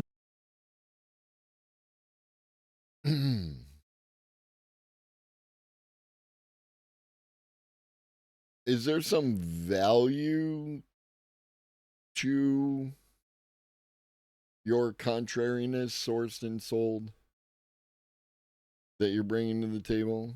Like, that's, I'm just asking.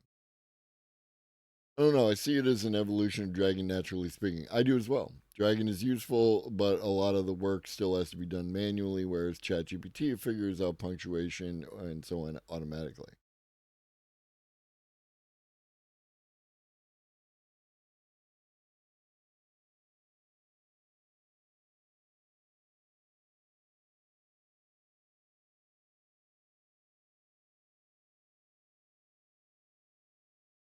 Cruise represents the Jungian animus confronting the shadow anima.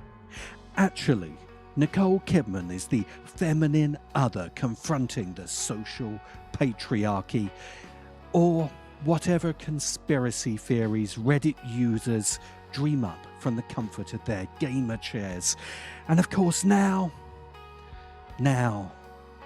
we have the Epstein theory.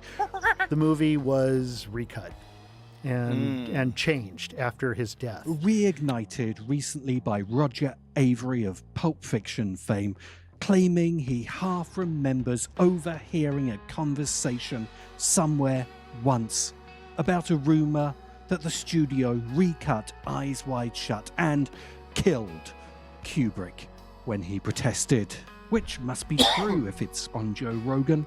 The idea is that the reclusive Kubrick, who by the 1990s was hiding in an English mansion like a sort of anxious bearded tortoise, somehow knew who the feck Jeffrey Epstein was. Yes, old Stan was apparently spending his days inventing new camera lenses and his nights going, I must warn humanity about the finance bloke who sources blowjobs for Bill Clinton. But like every good conspiracy theory, this one is formed around a gritty bit of truth. Kubrick's movies are symbolic. They are coded. But they're also brutally direct statements that we refuse to acknowledge because they make... I think they were making jokes, Source and Sold. I think that's the context. Yes, as Yeager indicates, they were doing puns. Make us feel like the stupid complicit mammals we are. 2001? Oh, is the monolith aliens or God or the collective unconscious? Is it about a giant smartphone sucking us into the next dimension? No, although that is a fun theory. Kubrick's Space Odyssey is much, much more direct. You dumb apes and your stupid rockets aren't going anywhere until you evolve. Clockwork Orange. Is it the bleak, violent, dystopian future we're all heading towards? No, it's just Tuesday in Britain. And the uncomfortable truth that society breeds droogs like Alex because it needs violent, expendable young men. The Shining, the ultimate house on the hill and haunted hotel movie that author Stephen King has always hated because Kubrick didn't make a horror movie. He made a real movie that shouts its message in your face with a, "Here's Johnny!"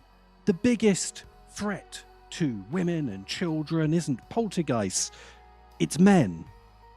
Full Metal Jacket, a haunting condemnation of war is a generally bad thing? No, it literally shows you America brainwashing its young men, then sending them to rape and kill ordinary people. America is evil, and the Vietnamese girl has every right to revenge. And we joke, $5, me love you long time. Because Stanley Kubrick wants to shove the nasty truth right in our face until we can't ignore it. But somehow, we always can ignore it. Are you tired of grappling with the actual causes of life's problems? Exhausted by social and political realities that keep existing? Introducing Deny AI, the world's first AI-powered reality suppression engine. Just type in the uncomfortable social... I did pre-watch this one. ...reality you don't want to acknowledge, and Deny will instantly generate a soothing and compatible cover narrative for you to believe instead. Hey, Deny, am I spending too much time scrolling on my phone? No, you're building digital community capital. Keep scrolling. Hey, Deny, all of my friends disagree with my political positions.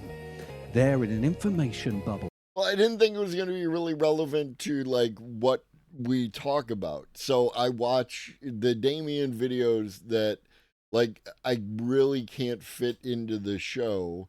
And then I watched this one. I was like, oh, we should watch this on the show. You're the only one who sees clearly. Deny operates across the entire political spectrum. The more extreme your ideology, the better. Billionaires keep getting tax breaks while public services crumble. Actually, billionaires are the engine of natural creative destruction. I live in a neighborhood that was gentrified by people like me. Actually, your artisanal coffee habits are essential to community cohesion. Is my online activism really just me getting angry at strangers? Nope.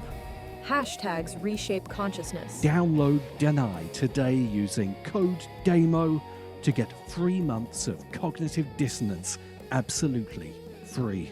And then we get to Eyes Wide Shut, and it's all there in the title. Eyes Wide Shut. The bourgeois liberal individual, yes, you with your tote bag and your Guardian subscription. You can literally be marched into a mansion full of elites, wearing masks and chanting in Latin and doing unspeakable things to trafficked East European women. And you'll go, well, You know, maybe it's just a dream. Maybe it's symbolic. Maybe it's about marriage. No. Kubrick is telling you the ruling class could and do openly reveal themselves as sex cult Satanists, and you'll find a way to rationalize it because accepting it would break your IKEA-conditioned mind. What up, Littlefinger? Hegel says this in a wonderful way. He writes, evil resides also in the gaze which sees evil everywhere around itself. Now, listen to Slavoj Zizek. I know we've all tried and listened to hours of Zizek, and all we've learned is that he always sounds like he wants to sneeze. So let me translate one of Zizek's best theories, which I was reminded of by the superb Mikey and Nats on The Dangerous Maybe. Link in the description for the full deep dive. Every human order, every workplace, every sports team or nation state has rules. But you don't join the order by following the rules. You join the order by how you, in unison with other order members, break the rules. You become a worker by bitching about the customers with your fellow workers. You become a player by shouting at the ref with your fellow players. And you become truly part of the elites who rule our society by participating in acts of harm and abuse against the poor and vulnerable of that society. It's obscene. Behind the order of society we see is the obscene, the unseen order of society that forms its bonds of trust by shared acts of obscenity. It's not a conspiracy. It's not a secret cabal in a volcano. It's just the fact, well documented, not even really hidden, that sexual abuse functions as a bonding ritual for some powerful men, a trust network, a shared secret, like a golf club, but with worse behavior and even worse fashion choices. So it's weirdly naive to think that Eyes Wide Shut is a warning about Jeffrey Epstein. It's far, far worse. It's the archetypal pattern of male power, the template. Epstein was just a banal, predictable, inevitable iteration of that template, and we refuse to see it, even when it's right there. Ritualized, gaudy, obscene, our eyes propped open, our eyes forced open, our eyes wide shut.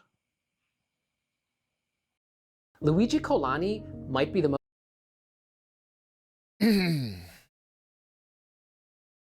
Okay. So I have enough time to watch one of these videos. I really wanted to... Okay, so I wanted to watch this design theory video about this guy, because he's got some interesting stuff in there it looks AI generated. I got both these videos from Kel Thickness, and they made that point, and I agree with it. Well, hold on, A-Fan, because I have time to watch one of these videos before I have to go. So I think I'm going to save those two for Monday and skip over to this Michael Burns video that has been talked about in the Discord. And I have watched go through multiple iterations of title and thumbnail. Like, it has consistently gotten more and more clickbaity. Originally, he was talking about how he maybe was wrong about the AI video that he made. And then the next one was somewhat more apologetic. And now the title is AI is Destroying Our Humanity. Michael Burns.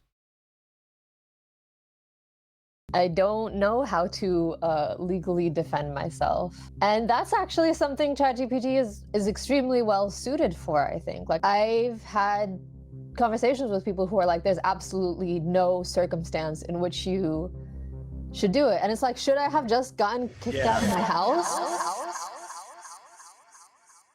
I recently talked to Dr. Fatima about the ethics of ChatGPT after seeing her give a presentation on the topic that challenged some of my own feelings about the way in which people use LLMs. Because honestly, my attitude towards the recent rise in AI usage is that people that use platforms like ChatGPT for research and creative work are dumb and bad and should be made fun of online. I know him from his philosophy videos. I don't know what other videos he might have done. With reckless abandon. And the people who operate these companies are some of the most evil nerds on the planet. They're like the bad guys from sci-fi films, except without any of that raw sexual energy. Which is why seeing someone who is much smarter than me talk about how ChatGPT kept her from being evicted and how shaming people who use these platforms has zero positive effect put me in an uncomfortable position of having to entertain the idea that maybe, just this once, I was wrong. Maybe a little bit wrong. Having that as a resource was the difference between me getting evicted and getting to stay in my home. I couldn't afford a lawyer. And to be clear, I continue to think that fundamentally, these platforms and the people who profit off of them are very bad. And I have no... I can agree that the people who profit off them are bad. But that is consistent with my beliefs about CEOs. The platforms themselves, you could make arguments that the way they're constructed, some of their limitations, what happens to your data, like that. But in the greater context of everything around us, I think it's consistent with our current reality. Interest in apologizing for them. But I also think it's good that someone used one of these bad platforms to fight back against a landlord. So today I want to talk about this tension and argue that when we attack ChatGPT and the folks who rely on it in a dehumanizing way, we're acting less like humans and more like machines. And that to both fight against these systems and figure out when they might be useful, we need to focus on rehumanizing ourselves and others. Okay, I'm in. Specifically in relation to how we use technology. And I'm going to be doing this in conversation with Dr. Fatima, who you should already be following, but if you're not, I'll link her channel below. Please subscribe now. This video is brought to you by Morning Brew. Now, lately, it's become more difficult than ever.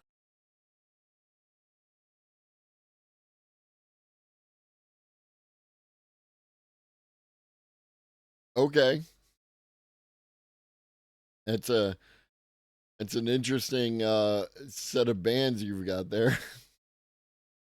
True, but like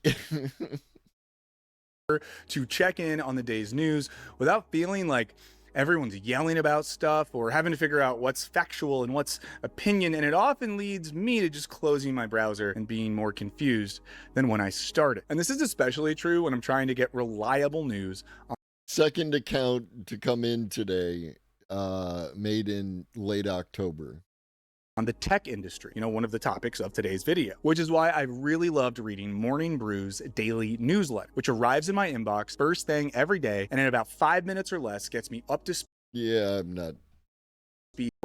That's pretty quiz for a gut bet coming 2.8, while also pointing out that there still isn't really a clear plan for how OpenAI is going to make money, except maybe by money get more over sign up. Thanks again to polyamory in both AI. I unpack about ChatGPT now, sadly without any funny polyamory puns. Before I unpack all of this, let me acknowledge the many reasons for hating both AI and the people who use LLMs instead of their human brains. Now, while some of this is grounded in my hatred of the tech bros who want to use, and this is the thing, it is often a either or scenario for people who are AI skeptics or anti-AI, right? Either you're using the AI as a tool, or they are using their brain as a tool, but they can't simultaneously use both. Use LLMs to once and for all eradicate the need for artists and academics, two groups of people that they seem to have deep resentment towards. There are, of course, a number of more structural critiques. I haven't used it, but we did cover it the past 2 streams. Of ChatGPT usage. You know, there's the very tangible ecological effects of the data centers necessary for these technologies. A Google data center campus in Midlothian, Texas. Records show it used 160 million gallons of water in 2023, about the same as a small power plant. And this Kyndryl data center outside Boulder, Colorado, used 84.5 million gallons of water that same year. As this map shows, droughts are common here too. It's also making the world of education increasingly dystopian, with students and educators alike relying on these technologies to avoid meaningless tasks like reading, writing, and thinking about reading and writing. This creates the worst. He's doing he's doing a speed run of a lot of the anti-AI arguments. If there's any particular one you would like me to respond to, I can, but otherwise no, he's being sarcastic. Most people in this stream are familiar with these arguments and the responses to them. So I'm just not commenting on them.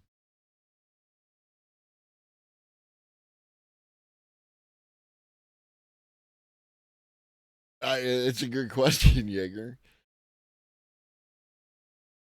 Worst possible version of a banking model of education, where all that matters is collecting grades and degrees to be traded in for professional opportunities, rather than a model of education in which text and ideas are At least he did point that out, that the model of education is part of the problem.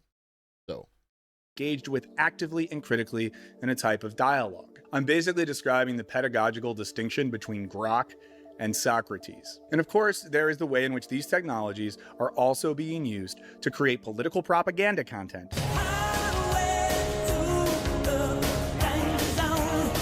Or let people make weird porn. A teenager is sharing her personal nightmare after someone used pictures from her Instagram page to create fake porn with AI. Or fall in love with the computer. You covered all the talking points really nice, darling. Kudos to you. Don't fall in love with the computer. Well, this can lead us to be skeptical and... Why not?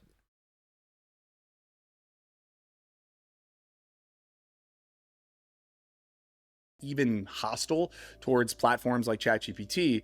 We might be making a mistake when we let a type of moral absolutism push towards an outright rejection of AI with no further thinking about the matter. I.e., when we decide that the technology... And watch a little video the other day on stream, Larry. You might not have been here, but the person compares genes to the AI data center water usage. And, like, why aren't we up in arms about the gene companies? Now, I don't want to bring any of that up to say you can't be more mad at more than one thing at the same time. But, like, I think it's a point that people are hardcore against the AI, but they're not as hardcore against other existing usages of large amounts of water that also bad. Itself, along with anyone who uses it, is just objectively immoral. No, jeans is in pants, Cadasius. Moral. And specifically, our knee-jerk reaction to roast and shame those who use these technologies can often blind us from seeing the larger structural nature of the real problems we're facing. At our worst, this leads to a sort of individual moralism rather than a more systematic critique of these technologies and their negative effects, in which we laugh at someone who thinks they understand Tolstoy because of a ChatGPT summary, without then asking about the economic and cultural conditions that led to the emergence of these technologies. Now, when I was talking to Dr. Fatima, she pointed out that these technologies might have some genuinely positive uses. It almost feels like a scandalous, not scandalous, but like a controversial take to be like, oh, there are actually utilities that we're gonna and benefits that we're gonna get out of this. LLMs are extremely powerful. They have limitations, they have shortcomings, they have ways in which they're being implemented that are not ideal in like a variety of ways, but that doesn't mean that this isn't a massively powerful technology that could do good if used the right way. You know, operative term being used the right way. Right now it's kind of like a free-for-all. It's being used for everything and anything in all sorts of ways with extremely little regulation, with extremely little education, with extremely little foresight, it feels like. It's taking us all in all these weird directions. So the real issue here isn't the technologies themselves, as much as it is the fact that they're being used by some of the worst people on the planet to exploit free labor and ecological resources to create wealth for themselves while making it easier for our bosses to replace us with apps. And for those of you who support me here or on Patreon, know that I will never replace the people that I pay to work with me with apps. And in a world of bullshit jobs and crumbling educational systems. But how would you feel, Mr. Burns, if the people who work for you were to use AI tools in order to increase the quality, speed, what have you, any positive thing of their outputs? How would you feel? Would you be upset with them? No, it will not be Terminator 2 when AGI arrives. That's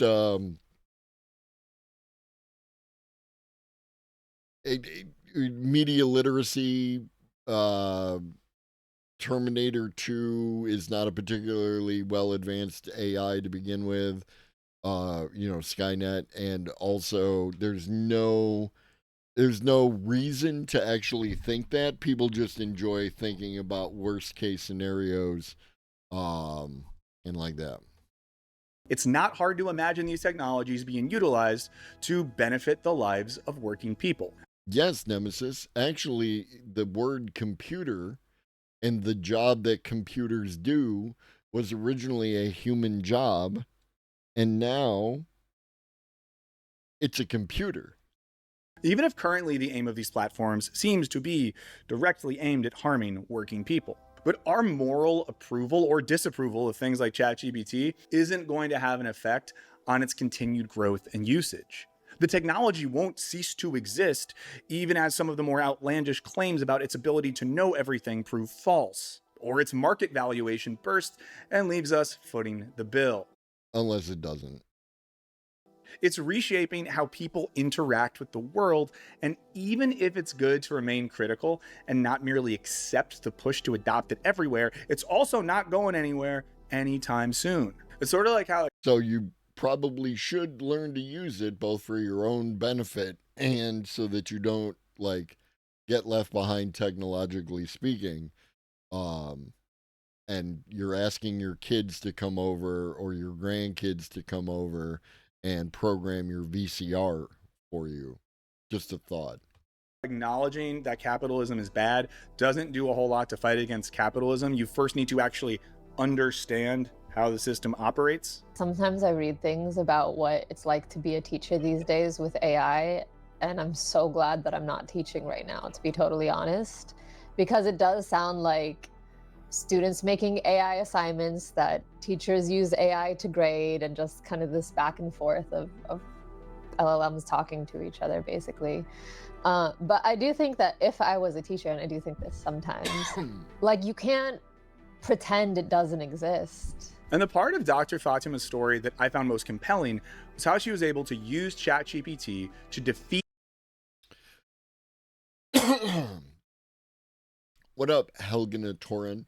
If I keep my privacy, I'm willing to use the tool. In that case, you need to have a computer that's capable and get yourself an open source model that you can run locally, right? That kind of thing.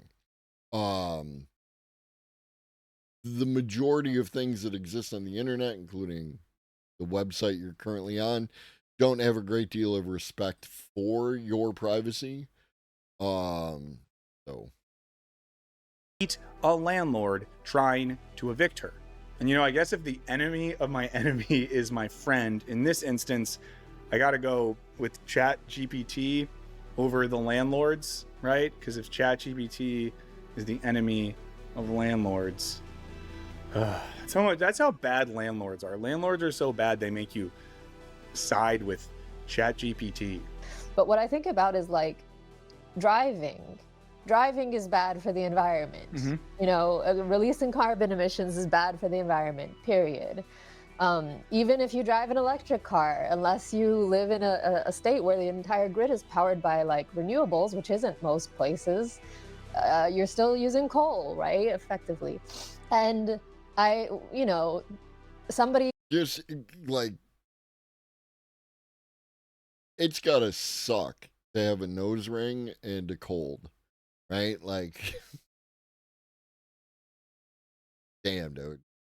telling me I shouldn't use ChatGPT to give myself legal assistance that I can't otherwise afford in order to stay in my home feels like telling like an Uber driver who's doing that and other good work to make ends meet, like, your carbon emissions are immoral. I don't really know that I see a difference between those two things. Now, she used ChatGPT to fight against a landlord that had the advantage of professional lawyers and legal savvy. By using ChatGPT, she undermined her landlord's power and kept her home. And in this case, the technology offered a democratizing effect, empowering a renter against a landlord. To risk hyperbole, it's like the technology in this instance shrunk the practical class divide between the landlord and the renter. Now, as much as I hate these platforms and the ghouls that own them, I also hate landlords. And in this instance, it's good that ChatGPT was used to help a renter stay in their home. And it's not hard to imagine other ways in which technologies like ChatGPT could offer access to legal and professional leverage. And then just end it on that thought. It's usually only available to the elite, thus undermining at I mean, in Nemesis, the point is she couldn't afford a lawyer. That was the problem, right? That was the issue at hand. If she, like, yes, ideally get a lawyer, right? Absolutely get a lawyer. But a lot of times you can't afford a lawyer.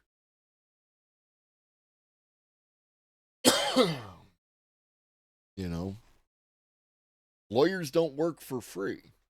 At least one mechanism by which working people are disempowered. This would also make sense of recent rumors that point to ChatGPT. They got a ban and have been out there, We hope for their return one day. That's all I can say. Leftist Corp. Isn't that right? Restricting legal and medical advice because, think about the poor lawyers and health insurance companies, right? We can't undermine. Yes, Nemesis, but do you see the part in there where you're in a better place. Not necessarily a good place, but a better place. We couldn't do that. We can drive people crazy. We can tell people to end their own life. God forbid someone gets legal advice. God forbid.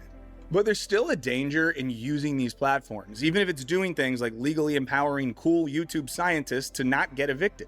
Because even someone with a PhD in astrophysics was susceptible. Is she an anarchist? To the sort of AI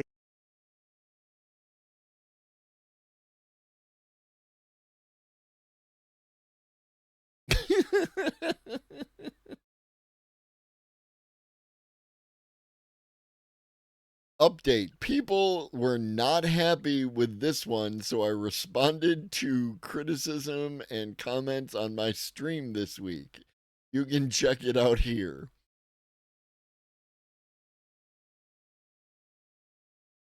Yes, because you're violating the purity and sanctity of the order.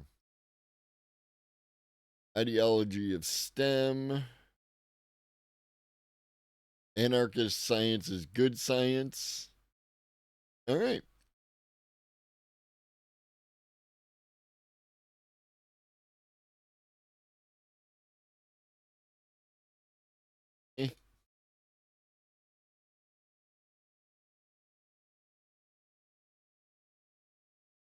Psychosis that we've been hearing about recently. There are contexts in which I'm like, yeah, I used it and I stand by that use, and you can't convince me that I shouldn't have. There are also contexts where I've used it that I don't feel that way. And I will say that the former is a gateway to the latter. It was Yeah, there are times when I have taken my phone and idly scrolled for half an hour, accomplishing nothing, and not even like getting any, not even enjoying the downtime, right? You ever find yourself doing that? Did you ever get caught up in one of those loops where you are, you're scrolling looking for anything interesting, right? It's something that we used to do back in the day with the television, right? Like nowadays you scroll Netflix looking for something, or whatever your streaming platform of choice or what have you is. But we used to do that with the TV, where we would just flip through the channels trying to find something to watch on TV. So this is not new, right? Like this is a thing. And I don't feel particularly good about that afterwards. And sometimes, like, you get that voice in your head berating you for wasting time, and you can't argue with it because that's what you did, You just fucking, you can't even say that I was relaxing while I was doing, because you weren't relaxed. You were constantly on this state of tension while you were flicking. That is not the majority of the way that I spend my time on this device. Right? So, yes, you can end up in unhappy situations with the the tool of your choice. However, that doesn't mean that the tool does not have value, right? It has to do with the amount of time you do. Yeah, exactly, Pharaoh. initially things that I could get behind, that I could still like stand behind, like say I needed it for this, it helped me in this, it made the difference between a bad situation and a good situation for me. But it is kind of habit building, right? I mean, TikTok, it's platform agnostic, Cosmic, because it can happen on Facebook, it can happen on YouTube Shorts, it can happen on TikTok, it can happen on Instagram, it can happen anywhere, right? Like, it's not relevant where you were doing it. It's just that you're not getting anything out of it. You should get something out of the experience, even if it's just relaxing, right? I'm not talking about the Protestant work ethic that you should like always be grinding or anything else like that. I'm just talking about like you should get something out of your experience, even if it's just, relaxing, but you're not relaxing. You're existing in a constant state of tension. Once you get a little bit of a taste, especially with how like sycophantic it can be, right? Like I know people who have been moved to tears because ChatGPT affirmed them over something nobody else had. And that's very, very, very powerful. Like I won't get into the details, but I did have like a stint of time where I was emotionally reliant on it in a way that I look back on and I'm kind of horrified by. I mean, think about it. If a scholar who has published work on tech ethics could find themselves struggling to navigate their ethical relationship to ChatGPT, it would be naive to act like any of us are immune to the same temptation. This gets at the difference between critically understanding systems in a more objective way, i.e., it's shitty to outsource human creativity and critical thought to the computer, versus examining one's own relationship to technology, i.e., what do I find compelling about these technologies? What emotional... And I always think that that's an interesting thing, is that they are not happy with that people are outsourcing their creativity to the computer, because that's the only way that they can perceive of the interaction with the computer, is that you are outsourcing your creativity rather than working in some collaborative effort that expands your creativity in some fashion, right? Like, this is part of the problem. Needs am I satisfying via my usage of social media or LLMs? Because it's not like an old school search engine where we would drive things by asking for information and then we would sort through the results ourselves to do what we wanted with it.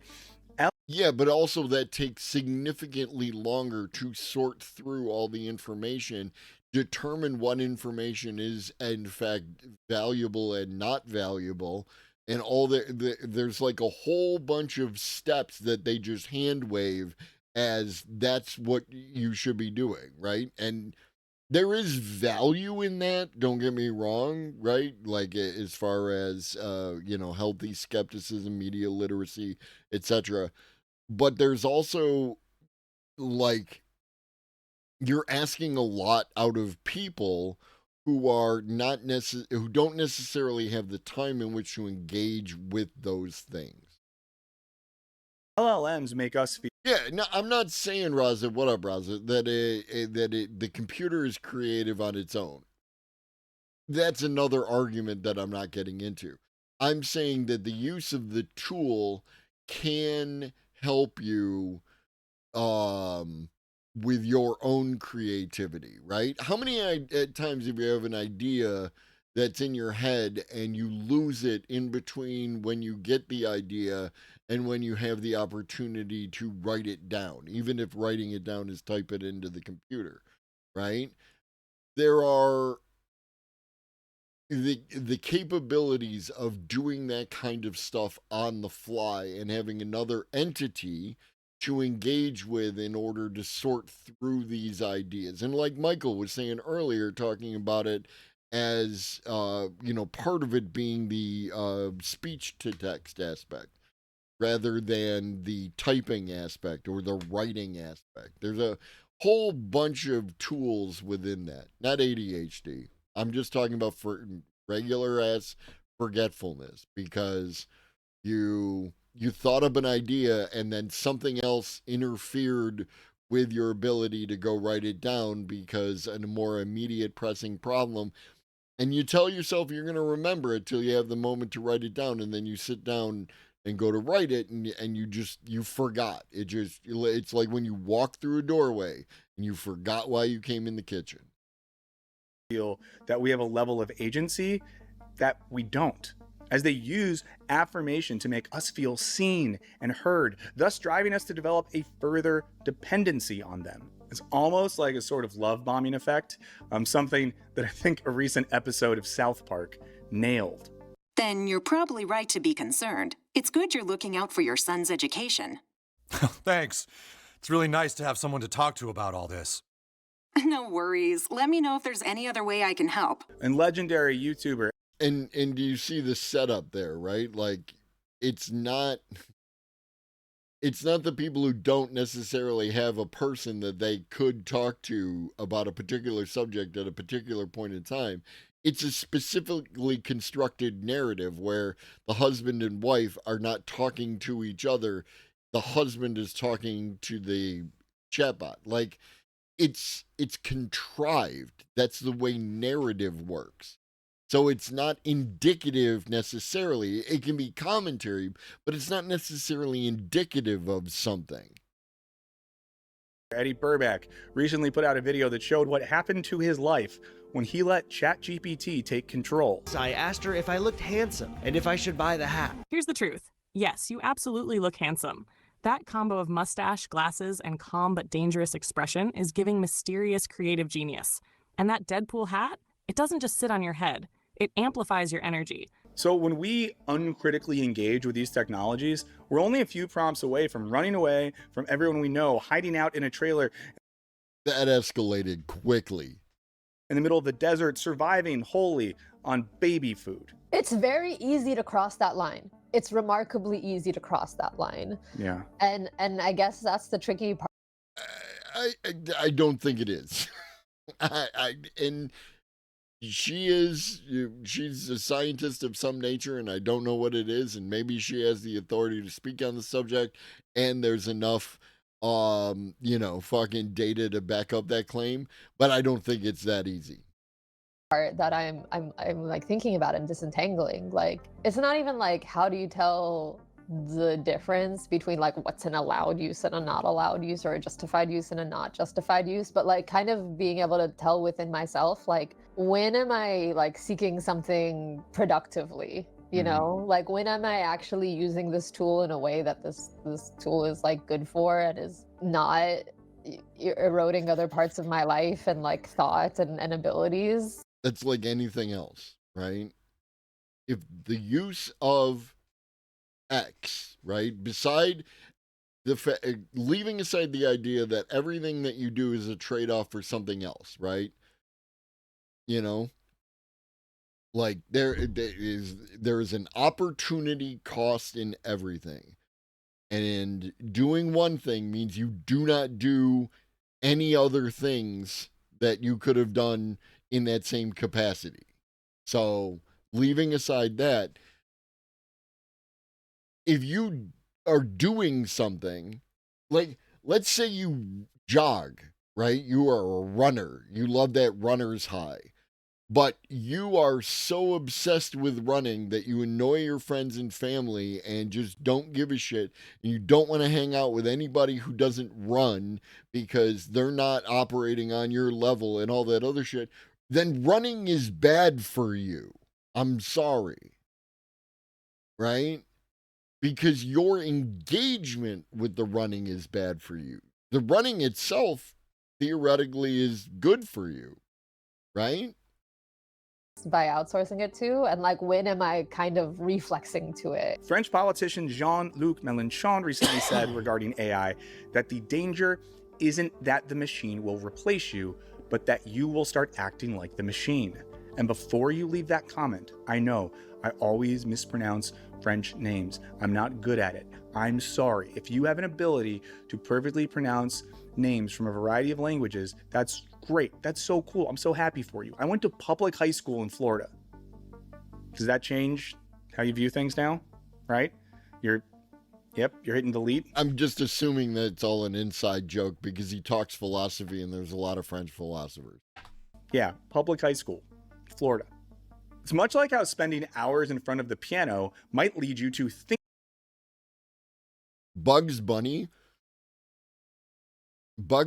taught me so much about music.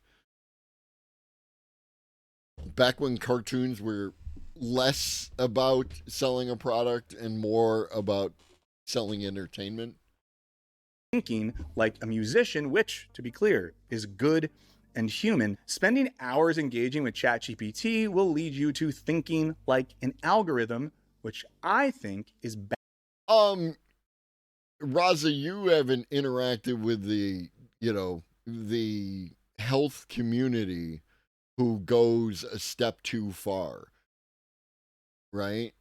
Like, there is a section, I'm not saying the majority by any stretch of the imagination, but there's a section of the health community, and a subset of that is the running community, that engages in harmful behavior, both psychologically and physically.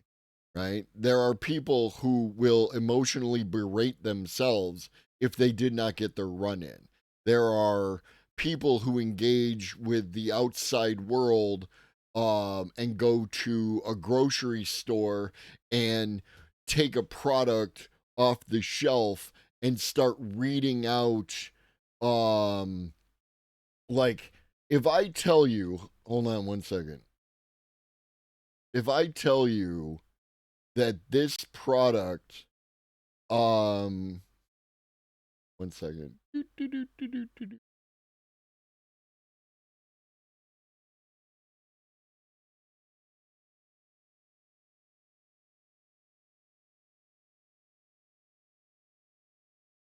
This product contains pyridoxine hydrochloride.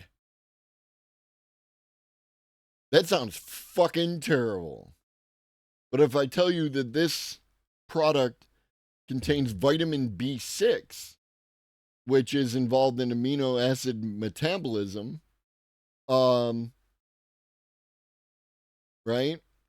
That's another way in which the health community, not all of them, a section of them, does harmful behaviors to people. They don't understand. They either don't understand. No, it's relevant to the issue because people are abusing you into a certain kind of behavior. That's the point. B6 awesome. I love B vitamins. Water soluble and fucking good for energy and focus. I survive on B vitamins. Bad and inhumane. Which is why, even though it can be fun to roast people for reading books by having ChatGPT summarize them or laugh at the guys leaving their wives to do cyber with a chatbot, when this is all we're doing, we can miss the larger systems that are intentionally leading folks there and taking advantage of them once they get there. It's also why it's not very helpful to try and shame someone out of using ChatGPT or similar LLMs. And honestly, in general, calling someone stupid is rarely a good strategy to persuade them to think differently. So what should we do if people we know and care about are slowly giving up their minds and humanity to platforms like ChatGPT? There are other approaches. Okay, those are not the same thing, right? He preloaded that narrative to sound reasonable and then ended with the giving up their minds to the machine, as opposed to, like most of y'all, having a casual interaction with the artificial intelligence chatbot, or if that fucking term offends you, you know, the LLM chatbot, right? Like, that's how most of you interact with it. I doubt any of you, if you are doing it in an unhealthy way, you are not expressing that in any way that I've been able to see that. Because if I did see that, I would say something. Like that food guru who convinced so many people that Subway sandwiches contained a substance used in the bread that must be unhealthy because it's also used in yoga mats, and that became such a significant perception that Subway stopped using that substance. All it did was make the bread softer and less crumbly. Yes. Food Babe was her name. Yes. Yes. Right? It's like every so often you hear the thing that margarine is one, you know, atom or a molecule or whatever the fuck away from plastic and other horseshit like that. All that tells me is that you don't understand science, because someone who did understand science would not say it that way. Is to pushing back on the harms of AI besides policing individual use. Again, kind of going back to like the carbon emission car analogy, right? In 2004, BP developed the idea of the carbon footprint because they were coming under scrutiny and they wanted. Yeah, Roz, and again, I am not, in the same way that Jaeger is, I am not saying that a high percentage of people within that space are behaving in a particular way. I'm saying a segment. Just like the majority, of people who interact with LLMs are not using them in a way that gives them LLM psychosis. And I'm not entirely certain what LLM psychosis, how that actually manifests itself, because they don't do a good job of giving us a wide variety of examples. All the articles seem to report on the same handful of people, one of which we watched the news report on, who seemed like a completely reasonable kind of hippie, right? No more dangerous than someone who believes like in, just like peace, love, star child kind of shit. And their wife was afraid that the AI was going to, at some point, tell him to leave her, even though there was no evidence that seemed to happen. The guy just wanted to express love for all people, was what we got out of the thing. Some framework in which to push the responsibility of carbon emissions onto the consumer rather than the industry, right? And I think similarly, like a lot of what I see online re-AI discourse is shaming individuals for using it, right? Like 100%. Making fun of people who use AI for every little thing, calling them dumb, calling them uncreative, calling them this, calling them that. I understand that impulse. It's not effective. Like, it's extremely ineffective. Like, from my own personal experience, I could say that I saw those things and I was like, well, now I'm even less likely to tell anyone I know that I use it in this way. Yeah. And for me, the reason I can talk about I am not, right? Like, I am privileged. I understand that I am privileged, but I don't give a shit. Now, I'm not one of those people who, like, has to talk about it all the time, which those people are just as annoying. They fall into that, oh, I do CrossFit kind of fucking category. But, like, if AI comes up, then yeah, right? Like, I'll talk about it, right? Like, I will bring whatever knowledge I have to the conversation. But that is a privilege that I have, that, like, I don't give a fuck, and I'm not worried about the social consequences of not giving a fuck in that fucking domain. A lot of people don't have that, right? Like, and can't afford that loss of social capital that exists when you admit to doing something. The only CrossFit I do is CrossFitting a burger in my mouth. I was addicted to ChatGPT in the past tense is because I did stop using it like that. And I did stop using it like that because of other people kind of intervening, which is only possible because I was able to talk about it. Something that really stood out to me during Dr. Fatima's presentation in San Francisco was how the kindness and care shown to her by her friends when she was really struggling with ChatGPT dependency is what helped. But this is the thing, is that she was struggling with a dependency and had a social structure, right?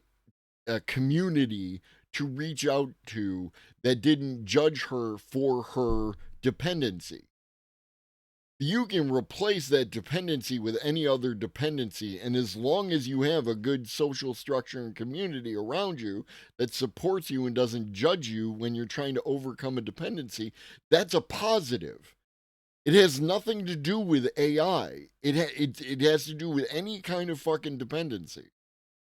Pull her out of the matrix and back into real life. During that talk, she connected this with a broader call to fight against the alienating influence of these technologies by seeking out new ways to... How about the alienating... And this is not... Mr. Burns is not a fan of capitalism, right? Like, he is of that bent. But, like, there are alienating effects of capitalism, right? That affect you in much more pervasive kind of ways. Daily, everywhere you go.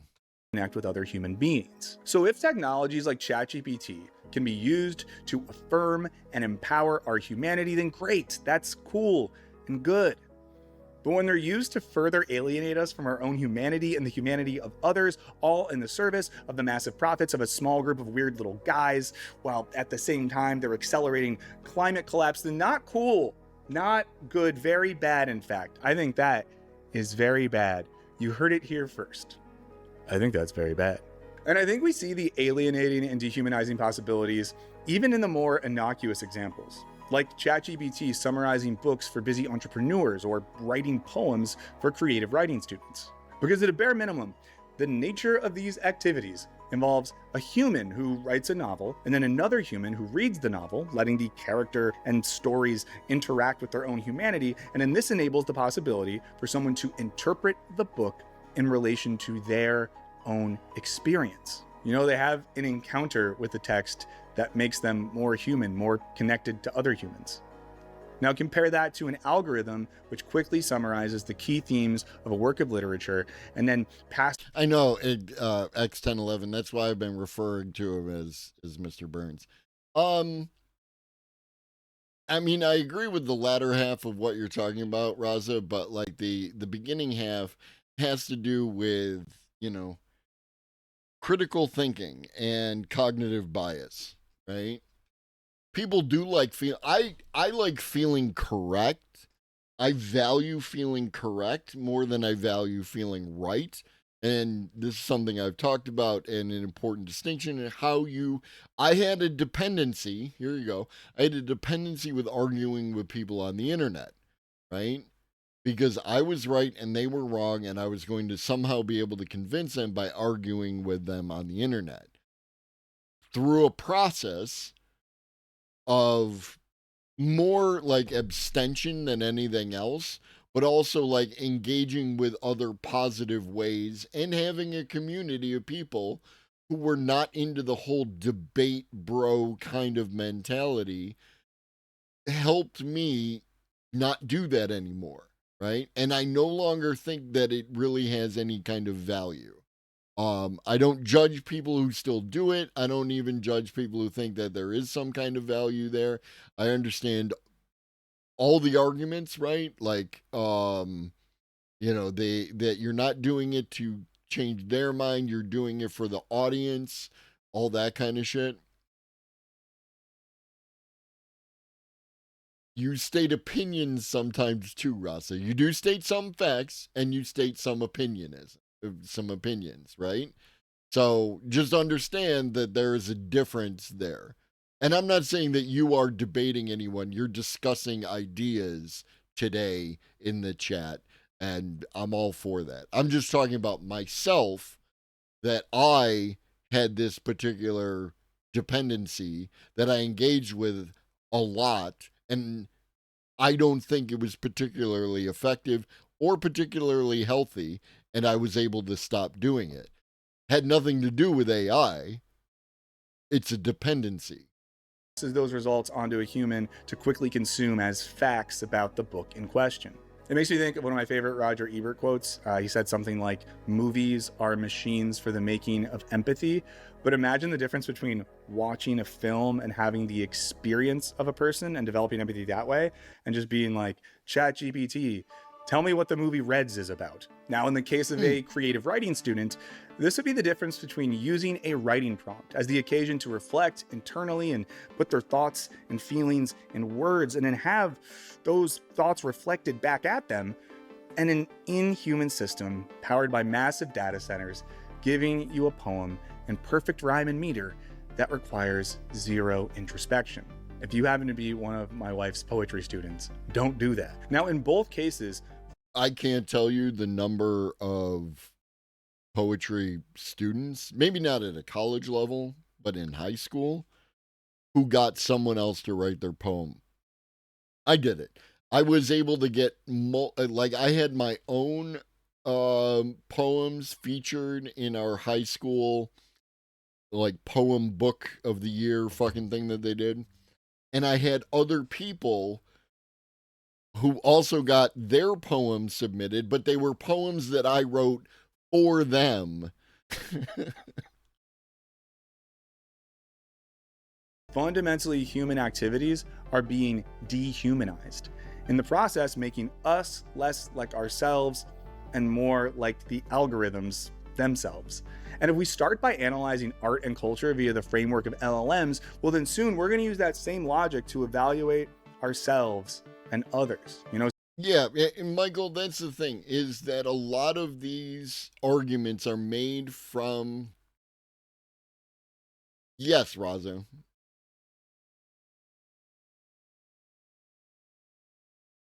Philosophically speaking, I could say that perception of facts could be debatable, because you're like, who has actual perception of the actual facts is the thing.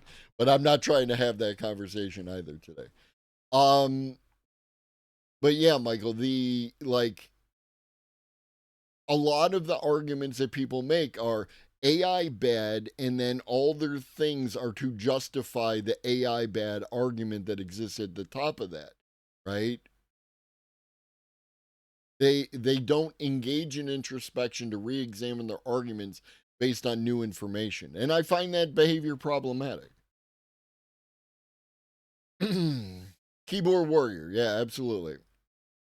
Yeah, no, I know, Pharaoh. I do it too. One of the tricky phenomena with discussions is when the discussion turns into a bait, yet still being framed like a discussion. Yes. And it's important to be cognizant of that and not, like, for all parties involved to understand what's happening, I think.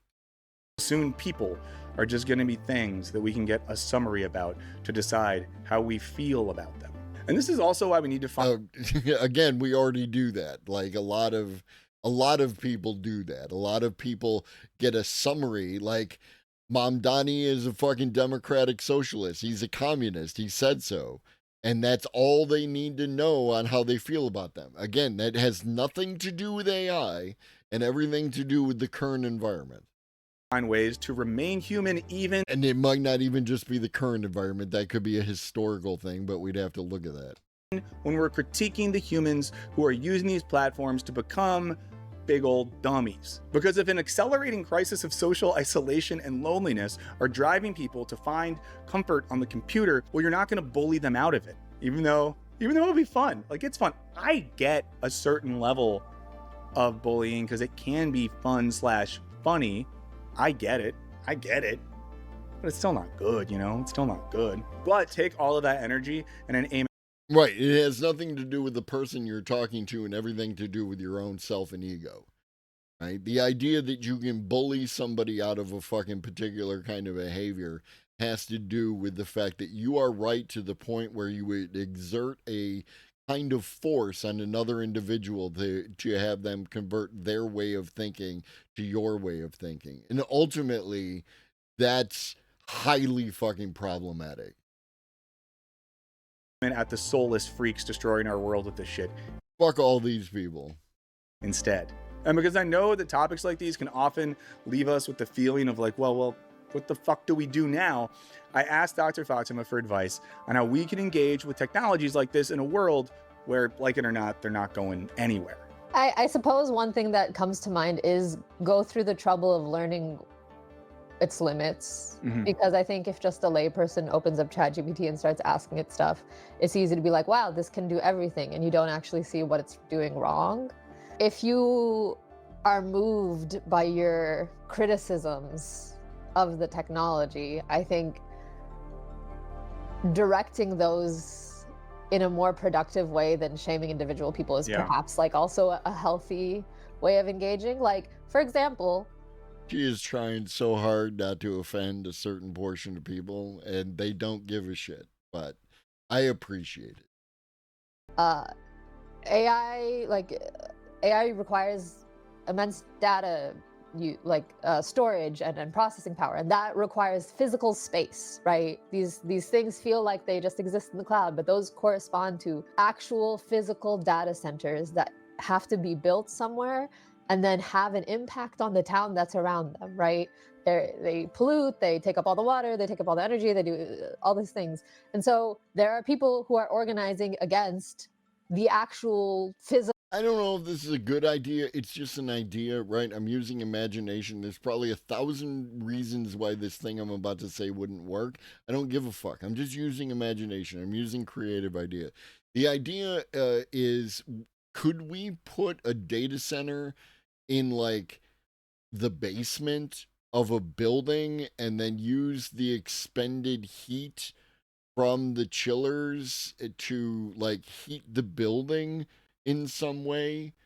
You know, like this is the kind of thing that I feel like we're just not thinking about. Like, what can we do to combine two things, like humans have done for the past fucking 160,000 years.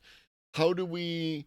You need to keep it cool, but it's in the basement, right? So it's cooler in the basement, and it's, it's going to run the cooling process, and that heat has to go somewhere. Could we use it to heat the building? You know what I mean? This is like, it's just, yes, I have an engineer mindset. I am one of nature's born engineers, but like, this is the kind of thinking, that I think people should be doing. Don't tell me why something can't happen. I know why it can't happen. Tell me how you would figure it out. Cool manifestations of the harm AI does in our world. That is a more like collective, directed at the actual source of power outlet for the frustrations of the harms of AI than tweeting about how dumb people who use it to write emails are. And quick special thanks again to Dr. Fox. Again, quick special thanks to you. I think we got the point of this video. Nope. Oh, no, I am in the right spot. Jesus Christ. Here is the last, if you want to watch the last of the video. I am going to away. I'm going to raid you out. As I said, I will be back on Monday.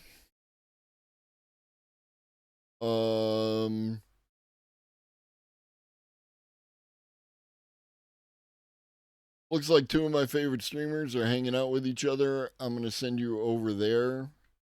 It's Jason Society and Talorks. And they're having a non-Stonercast Stonercast. Au revoir. In the meantime, drink your water, eat some food, take your meds if you've forgotten. Always remember that Shuggy loves you. So do I. Be great.